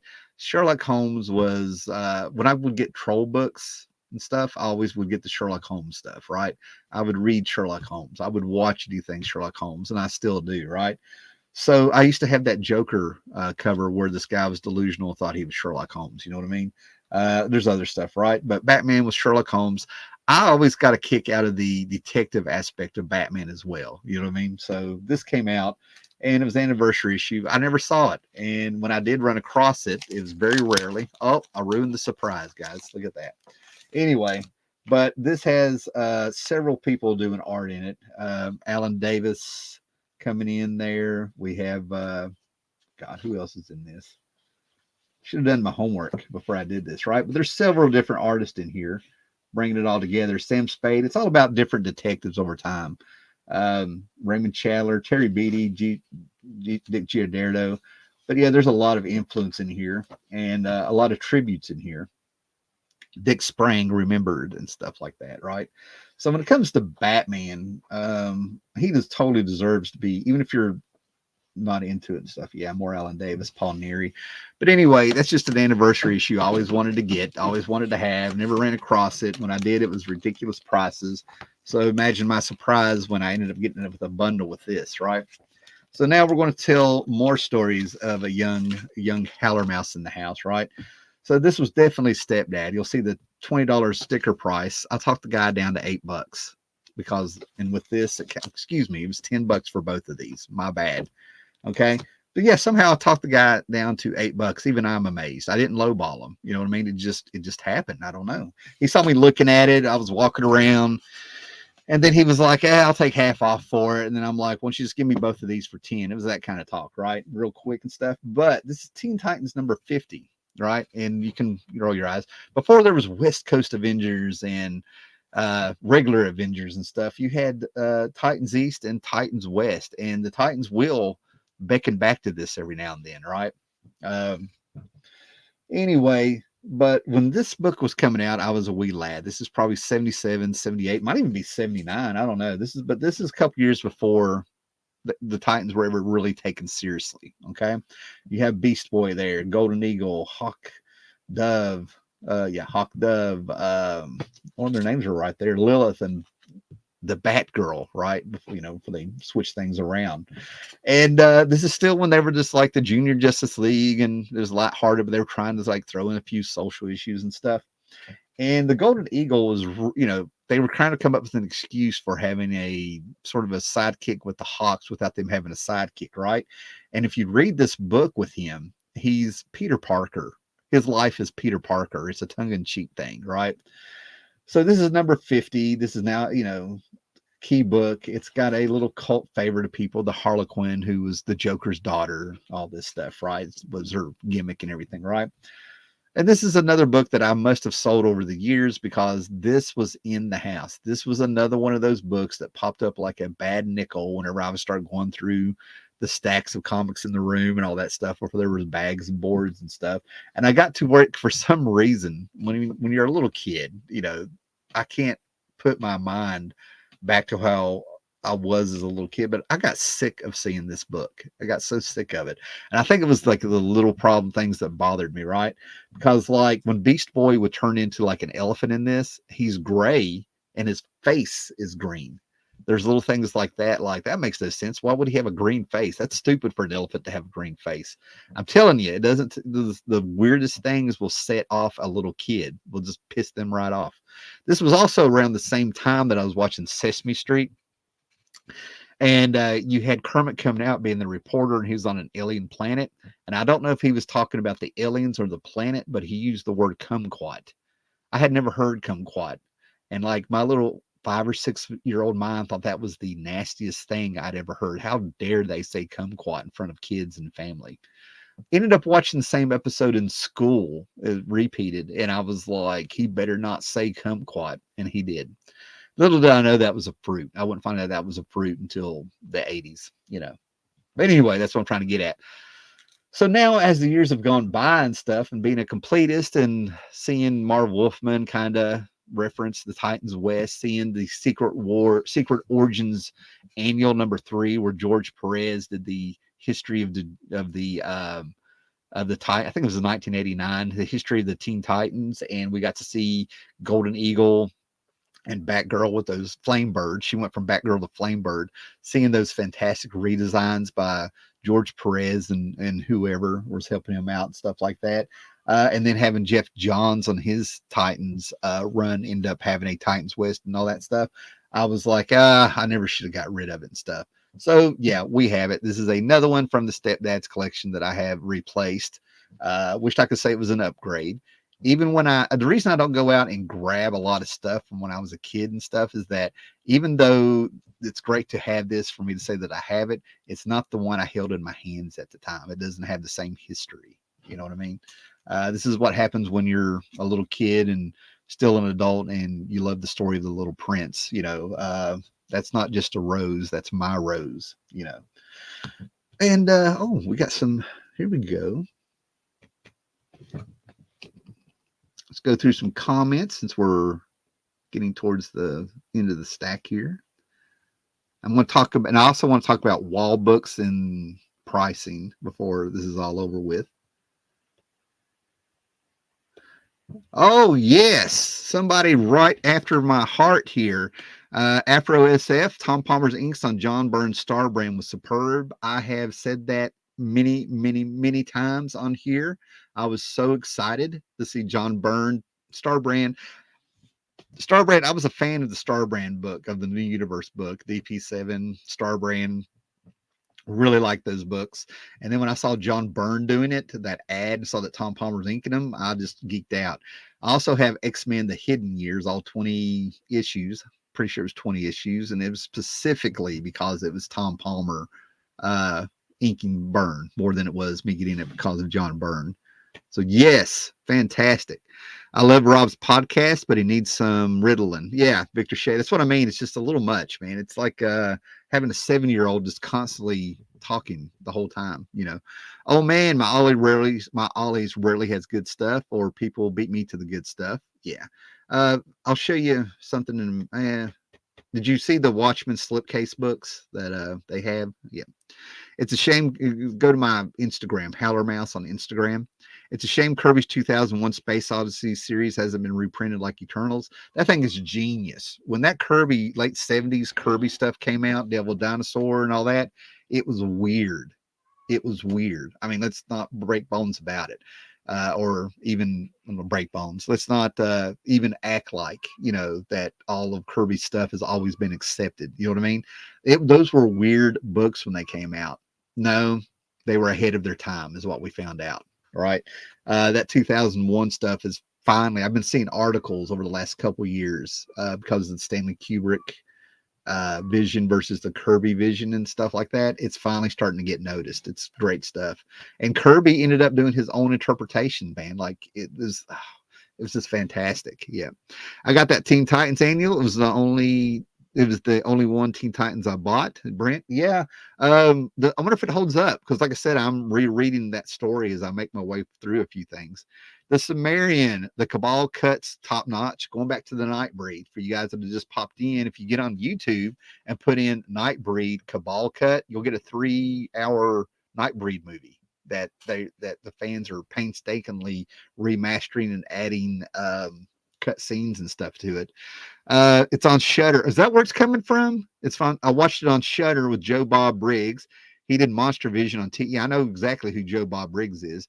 He did Monster Vision on TNT back in the day, and it made the viewing experience really awesome. Give it a shot if you can. So is that where the Cabal cut? I'm gonna have to look up the Cabal cut because in the description it actually says the fans were the people were painstakingly putting it together.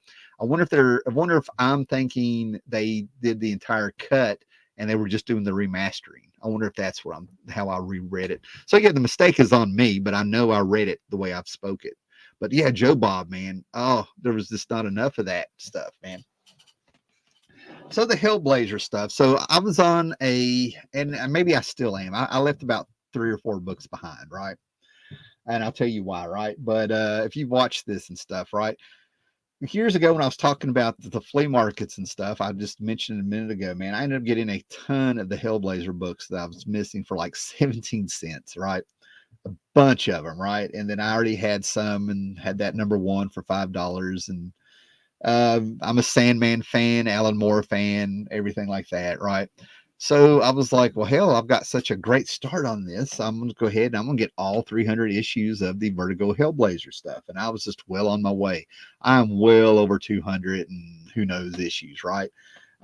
So and at Heroes Con. At Heroes Con, I got a bunch for $0.25 a piece, and then I got a bunch at Baltimore Con for I think maybe they were $1 a piece. But I got one of those deals where I made the stack, and they were probably 75 cents a piece after the deal. Anyway, and I finally started reading them. Right, Jamie Delano's stuff. I was the one who started the series. It didn't really blow me away. I didn't get it, and all of a sudden I found those stories haunting. I would be thinking about them laying in bed at night, popping into my brain. And then I read issue 11. Oh, how funny. I actually love that story and I'm going blank. But anyway, it was like Hill House meets with Steen starring in it in 1977. I keep wanting to say Castlewood. That's not it. Cattenberry. That's not it.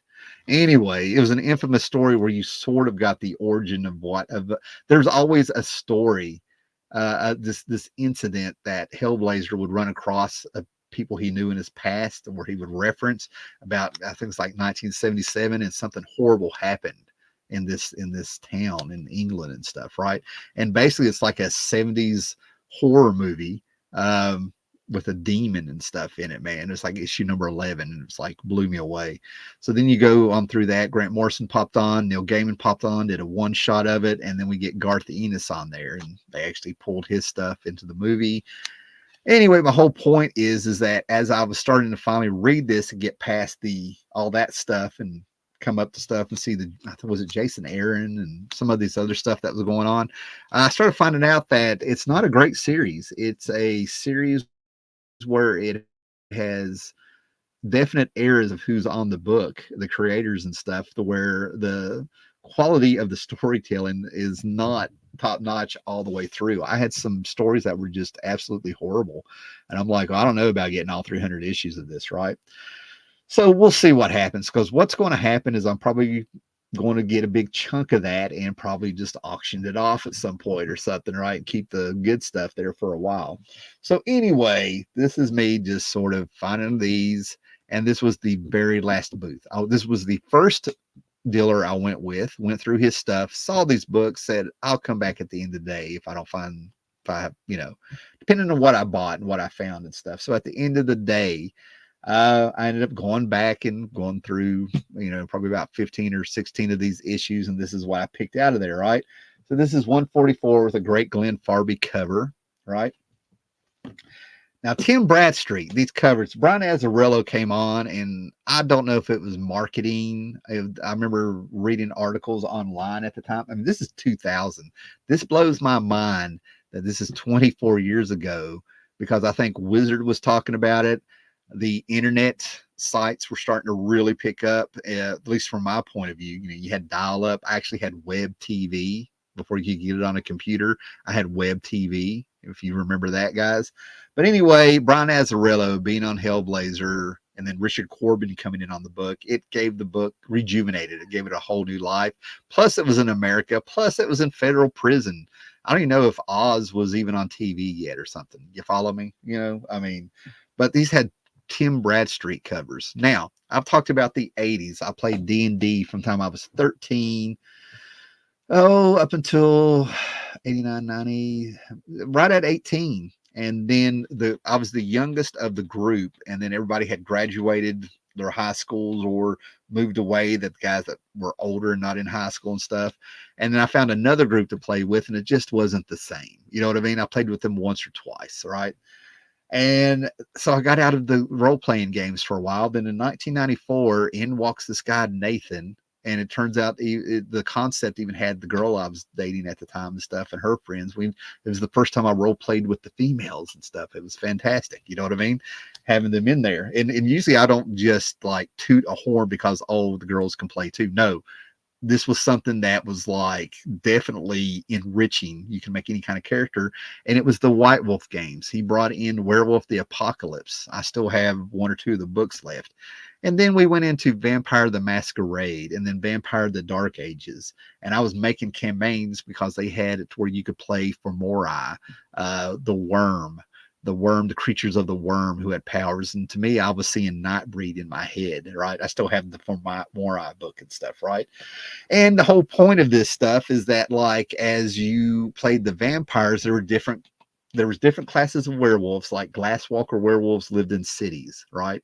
And these White Wolf gangs would give you books to read, reference, and pop culture movies, and they would tell you different states of werewolves like Labro and stuff. And then you got over into the vampire stuff, and you had different types of vampires, and you would get Tim Street covers on those little books you could buy to explain to it. So you had like the Vampire the Masquerade book on how to play. Then you would have, other books that would enrich the subject, so you would have more resources.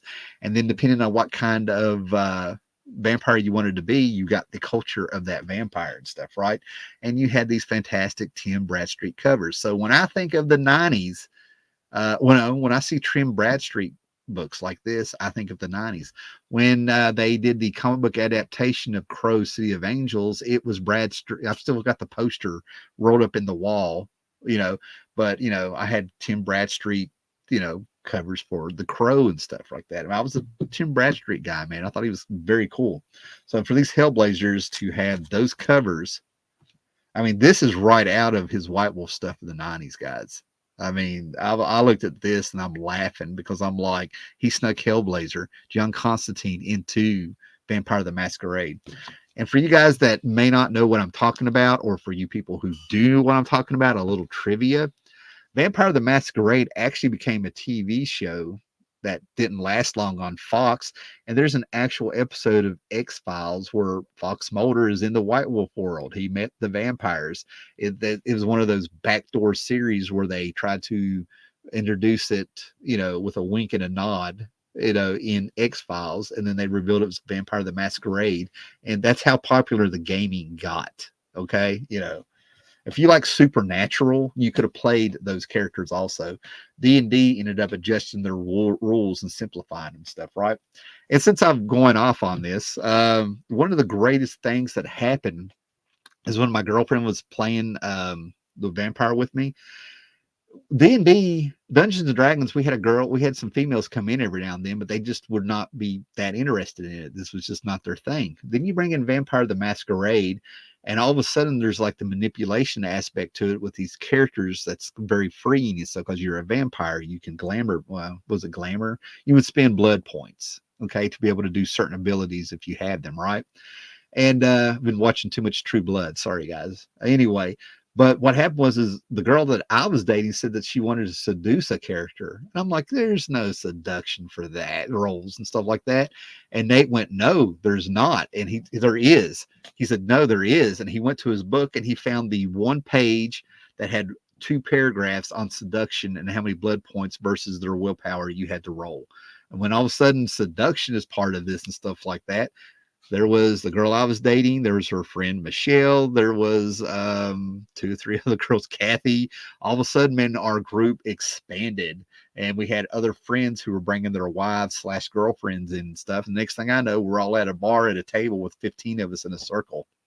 Yeah, yeah, great times, man. It was fantastic. Didn't know I was going to go that way, guys. Sorry, sitting here reminiscing about role playing games in the 90s. It's because I see Tim Bradstreet art on some fantastic Hellblazer books, guys. Oh, look at this. Son of a bitch. I double dipped. So that means I left one other book back there, and they got an extra $1 out of me. No, I didn't. Excuse me. Do you see the difference? Yeah, red versus black. So no, they just look very similar. Oh my God. Anyway, check out that. I heard what Tim Bradstreet does is that he would bring his friends in to take Polaroids and more or less start tracing them, but the color was all him. So I don't know how he does art. These are fantastic. And then here, this is where I broke my cardinal rule, right? Here we go. See what we have to say there about Brian Azzarello. Man, you guys jumped all over this.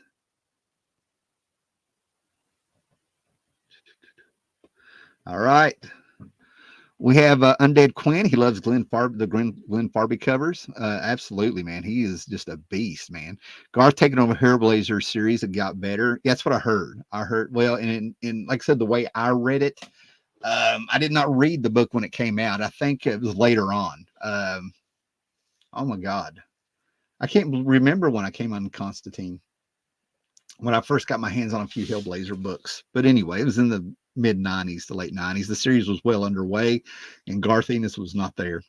Brian Azzarello wrote a brilliant Hellblazer. Yeah, and that's what I mean. Azzarello with me is so hit and miss that he has disappointed me more than he has excited me. But when he nails something like this Hellblazer, it's instant classic. Instant classic, man. Brian and Queen's a fan. They have full collection. They have a full. Okay, gotcha. Yeah, Brian Azzarello during this period was his creative best. There's a Wizard magazine, issue 110. I found it, and there's a bunch of guys who had written crime, and they have a Wizard has an article about him. Bendis, Azzarello, Greg Rucka, and there was a fourth one. I'm about to dig it out now that I found it out. Greg Rucka and Brian Azzarello kind of mix up in my head at times, and it's because I discovered all of them at the same time, probably through that Wizard article.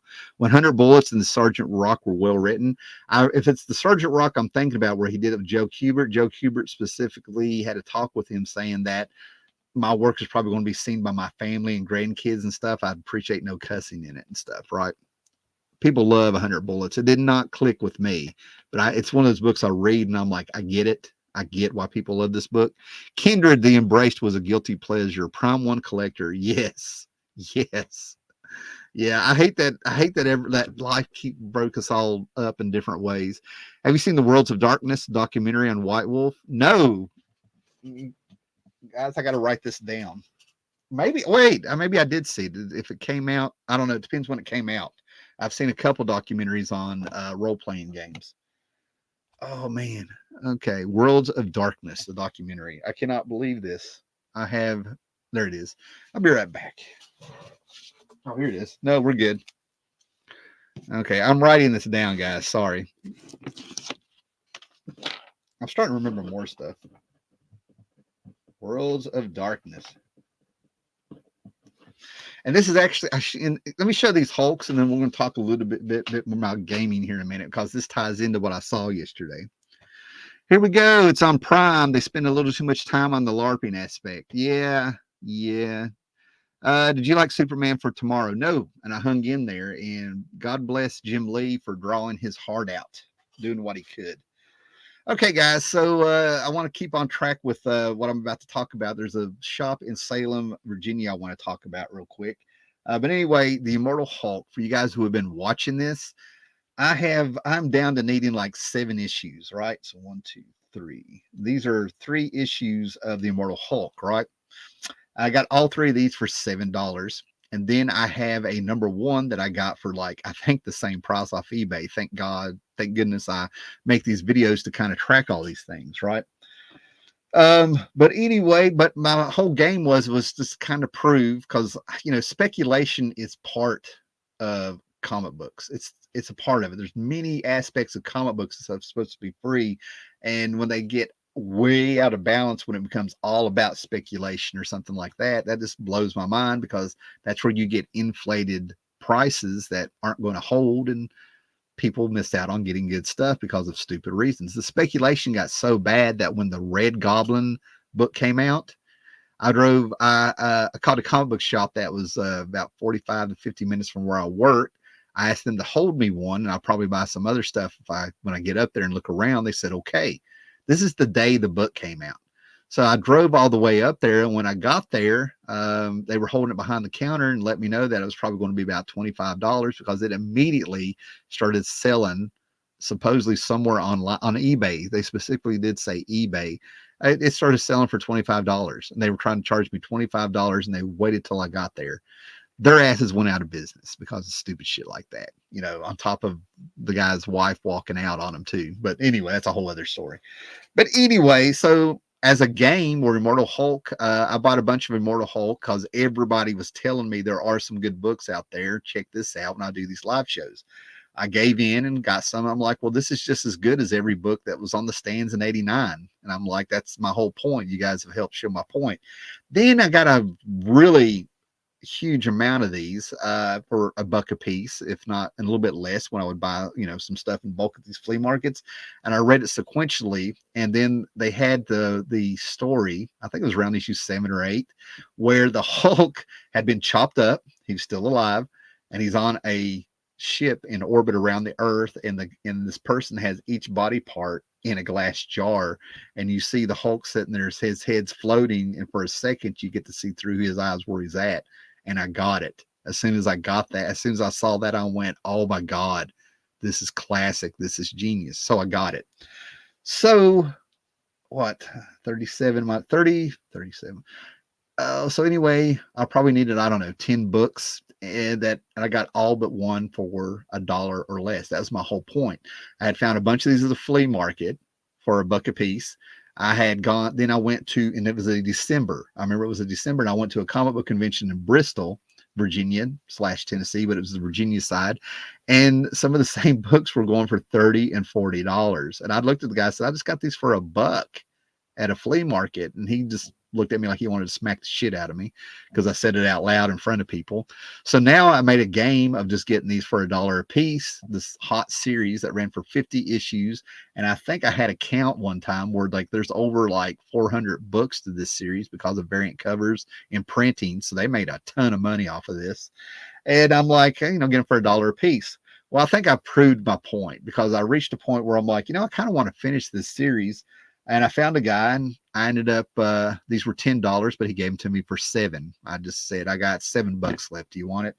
That's what I had in my pocket. So I wasn't lying. I just didn't break open my wallet. So we got issue 30 with a great Alex Ross cover. Issue 40. And the reason I went ahead and got this one is that I think it is the variant cover. I'm not sure, but check this out. Alex Ross snuck in a Sal Buscema Hulk image. Is that not cool? I was like, oh yeah, I'm getting that, because one of my favorite issues of the Hulk, and I have coverless, and I keep wanting to replace it as Hulk number 200. That's a Sal Buscema issue, and then issue 46, where we get all the monsters, everything like that. So yeah, all of those $7, man. So I think I just said, I think my last count, I need 7 issues, 10. So yeah, I got over 40 issues of that series. And that's not including doubles. I have doubles of several ones because there's just so many covers, and I thought they were cool, or they were just there. I didn't have my list. So yeah, most of the series I got for $1 or less. So big deal that I got 3 issues for $7. I can still run across them for $1, right? But I think I proved my point. I've got something like, 90% of the fucking series cheap, when a lot of these books were going for $20, $30, and $40 at one point. And some still do. All right.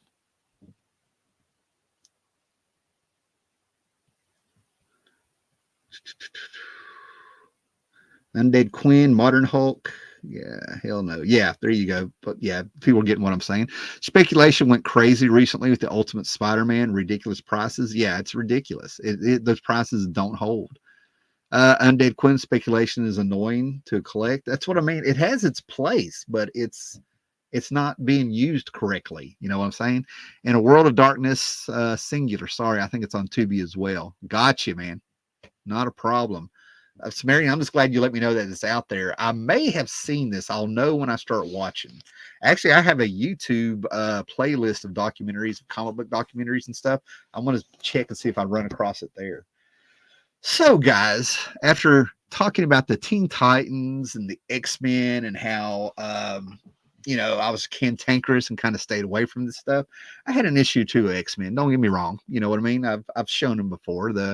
I think it's 176 I bought when I was 10 when my grandpa died, same day that I went to the funeral, where Scott and Madeline are flying to their honeymoon in a plane and they end up landing on the ocean because the motor messed up and a gigantic squid / octopus or something is coming after him. But anyway, over the years, I would pick this up. In 1985, I became a fan because they got me with Art Adams. Art Adams sucked me right in, and it was just in time. It was just in time, to be honest with you, that I, got my collecting path back in order there. But they got me with the Asgardian Wars and Art Adams and the New Mutant special that came out #1 and stuff, right? And I was in. I just wasn't in, but I was making up for lost fucking time, and I was finding these cheap somehow off of friends or something, right?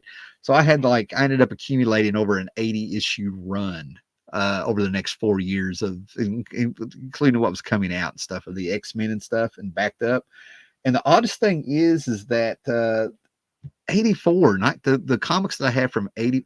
I recently went back and went through my books and put them in a short box and rebagged them and found out that even though I sold a lot of that an 80 issue and a lot of that 80 issue run in 1993, I still had kept back a bunch of stuff, right? We got rid of a lot of that stuff, right? And it was this Paul Smith era and stuff, right? So I went back and it was 83, 84, 85. I kept that era in my Morlock Massacre, of course, and my Fall of the Mutants and the Inferno issues. Now it's coming back to me. But, I kept the crossover events and things like that, right? Did sell my first appearance of Gambit. I got off the stands. It was around that era. You know what I'm saying? So anyway, but I went through there and I found out that these books I was so happy to have and stuff like that and bragged that I was able to get them and I've had them forever and stuff like that. They're beat all the shit because I read them. You know what I mean? And stuff like that. So I kind of got in there to start replacing them. And then the oddest damn thing happened. My 1984 X-Men are missing. I can't explain it. I didn't sell them. I had them cataloged. Well, they're gone, and I had to remove them out of my app so I knew to buy them. So I grabbed just a few issues there, man, right? But this is a great era. I know a lot of people were unhappy about John Romita Jr., and they just can't warm up to him. But I got these, and this was, it says $10. So it is a key issue, supposedly, you know what I mean? But I got these for I think $1 a piece, right? 174 Shades of Mastermind, and he's going to come after Madeline Pryor. Is she really Jean Grey? Why does she look so much? And then this is an upgrade, right? This one is an upgrade. I think this is the first time that we got that mohawk on Storm. And this one was real interesting because my stepdad and mom had split up, and we moved up to a coal mining camp on top of a mountain called Jewel Ridge. And I had a friend about a year older who was Jason, and he was a lot like me before I had moved up there in the 80s, lock and key kid. His mom wasn't home a lot. Dad wasn't around for whatever reason, and he had G.I. Joe's, X-Men comics, and Team America comics, and ROM comics. Like, he knew what he wanted, and he had this one. And I sat down, and I was just fascinated with this. We're sitting in his house, and it's just the two of us, and I'm reading through this book, and I'm just blown away by it. Surprised I didn't become a X-Men guy then. And, and I've talked comics with him and stuff. And it surprised me because he was one of the first guys I ever known who would take apart his toys, but put them back together. He took a ton of his G.I. Joe figures and made new ones. He would take the screw out of the back, and he showed me the O-bands that held the arms and legs on. And I just never saw anything like that. Being a very poor kid, you tried to take care of your stuff, you know what I mean, or whatever. And here's this guy, you know, taking stuff apart on purpose. Yeah, there it is. Here is the image that flipped a whole generation out when Storm went full leather punk. You know, the great Paul Smith, art wise, doing that. So yeah, that's great to have that upgraded because mine's beat all the shit, you know. So that's that. And yeah, let's come back here. Get back on there, right? So after we did that, I had my son, and I want you guys to kind of look this place up because I had a moment where I finally accepted that I'm old. After some, you think it would be after the health stuff and the surgeries and stuff like that over the last year. But I'm still like kicking and fighting and stuff. But then it finally happened. But at the same time, it was a great thing, and I was very happy. Right. So we're in a very small town here, and we're over there in the big city of Roanoke. I lived there in 2009 and stuff like that. It's not a stranger to the place and stuff, right? But anyway, we're over there, and I had a reminder of what it probably felt like to be a kid because we went and ate, and the step kid was with us, and he's into Yu-Gi-Oh, right? And there's not a lot of, I guess, people around here playing Yu-Gi-Oh and stuff, right? So I was like, I'm going to take the kid to a game store, right? So I ended up looking up a few of them online. Didn't know which one was the best because when you look at the pictures, you can tell some were more Warhammer oriented. I know just enough, you know what I mean? So the first place I called, I asked them specifically about Yu-Gi-Oh. They told me the game store to go. That's probably a better fit. So we went down to downtown Roanoke, and the place was called Blade Gaming. I believe that's what it's called, Blade, Blade. And after we finally found parking, because it's a part of downtown I never really got around to, there wasn't a lot down there, right? But it's a 2-story building, very old building. It almost reminded me of the Ghostbusters firehouse. That's what was so funny. And we go in there, in the mood, the ambiance, everything was cool about it. They had tables and tables set up of people playing their card games. I'm going to assume it was like Yu-Gi-Oh. I don't know, man, but there's people that had their kids there. The kids had their McDonald's meals there while everybody was playing. When I immediately went to the bathroom, when I get in there, they had stickers of 20-sided dice up there and fantasy stuff. And I'm like, what year is it? By God, it felt like 1986 to me. Then I came out and they had the counter. They had an upstairs. They had shelves of new role-playing games. I found out there's a game. I don't know what's called, every person role-playing every day. I took pictures of these games, but I found a Blade Runner, a role-playing game. I found a Crow playing game. It says you got to find this book to know the rules, but here you go, and all the encounters. And I got all excited, and I went, who the hell am I going to what am I going to have time to figure this out? Who am I going to get to play? We're not even here for me. Then I turn around and they've got like all these discs. They're like miniature frisbees. And apparently I've seen people do this, but I didn't know it was so huge and stuff. It's gain. I saw the beginning of it and didn't think too much about it. Chris Garvey, if you're out there, I've seen you play. Oh my God, Simply Incredible podcast plays. But apparently disc golfing's a thing and all this stuff. And then we go upstairs. I'm like, can we go upstairs, sir? What's up there? And I didn't expect it. I expected it to be storage. And they go up there, and the gloriousness is still going on because we get up there and there's a couple people sitting on a couch talking. And I look over the bookshelf, and it's Wizard magazines and the Dungeons and Dragons books that you are more than welcome to look at, but be respectful because they belong to Josh and stuff, right? And I get lost in all these D&D books. And I gave my D&D books to one of my friends in the early 2000s stuff, right? Of course, I wish I had him again, And I go in there, and just the magic, and there's all these kids had their tables out. They're playing their Warhammer games, and this is just a great Saturday for everybody. Then we get around to the stepson. Stepson was looking at the owner saying, I've never been to a shop like this. They're like, it's cool, man. That's cool. And they told him about the tournaments, and they have the cards to where you go. They have a computer, a laptop set there where you can go through their whole catalog and find what you need. And they go upstairs and get them. And I'm like, that's a way to cut down on, shoplifting and stuff. So basically, I'm sitting here like I can just imagine how he is feeling because the feeling came over me. I thought that was fantastic. So just a shout out for anybody in the area, because where I've got the vintage, where I've got Roanoke and Salem on this, in this title, and there's some people from the Blue Ridge area that watches my videos and stuff. Just a big shout out to Blade Games for giving my step kid a good day, man. You know, he bought some comics too. Don't get me wrong. He had a good time at the comic book convention too. He bought a few comics. He's not a comic book guy, but he found him a few comics and stuff, right? And then the big rant here.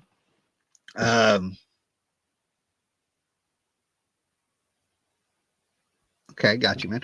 But I got my but the big thing is that I noticed about the wall books, right? Now I said at the beginning here that my budget, I ended up just pre-ordering $8 worth of stuff, right? 35% off. No big deal. So I had a little money I could play with, right? Now I'm probably going to end up Wednesday buying the Blu-ray with a digital code of Watchmen Chapter 1 that I'm very excited about, right? The animated Watchmen's coming out, right? You can get it digitally as starting last week, but I like having things in my hand even with a digital code, right? So I'm probably going to go ahead and spend that money on that, maybe get a Dark Horse EC book, right? But I was looking around at the wall books, and I don't know how many times I ended up telling these dealers, I was like, you made me feel really good about my collection, because they had stuff up there. And yes, I do think it was all overpriced. Again, I'm the guy that I'm not neutral. I can go back and forth on it, but I totally get that you've got to make some money for us to have dealers. You know what I mean? They need to make a profit. All their expenses, driving for what they're doing and everything. I totally get it, man. But I'm really, really, I'm trying to be like, stay laid back like it was. This will pass, or does it really matter, and things like that. But it's getting ridiculous to where that it's got to be that comic book collector apps, what I'm guessing, making it too easy. But people are taking off to eBay. And I'm going to give you an example, man. There's this, oh my God, what is it? I don't know if it's Venom Lethal Protector number part 2 or something like that, but it has an Alex Ross cover of Venom, right? And there's people selling that for $40 with a little discount, making it 32. Well, if you get on actual eBay, it's $8. But I did find some for $40 to $60. And this is why it pisses me off when people use that key collector. It supposedly, allegedly, I've never actually seen it with my own eyes, but I've been told it pulls from like eBay and some other sites and then gives you an average price of what it's selling for. That's not a comic book price guide, because it only works one way. It picks the highest book on there, right? And when I got on there, like I said, I found one for $6, but they won't price it for $6. They'll go straight to the highest one on eBay. It only works one way. I've said this. I've got a video that I shot during the pandemic, I think, called, top 5 bullshit things about speculators or something, right? Why it's stupid and you shouldn't be doing it. Don't go to comic book shops that use eBay as a price guide. You dig through the books, then they go through each book one at a time looking on fucking eBay, because they go to the highest price. They didn't go for the $6 one. You follow me? It works one way. Here's the cheapest price. Now here's what I can do. I could own a shop and I can order 20 of these books that didn't sell.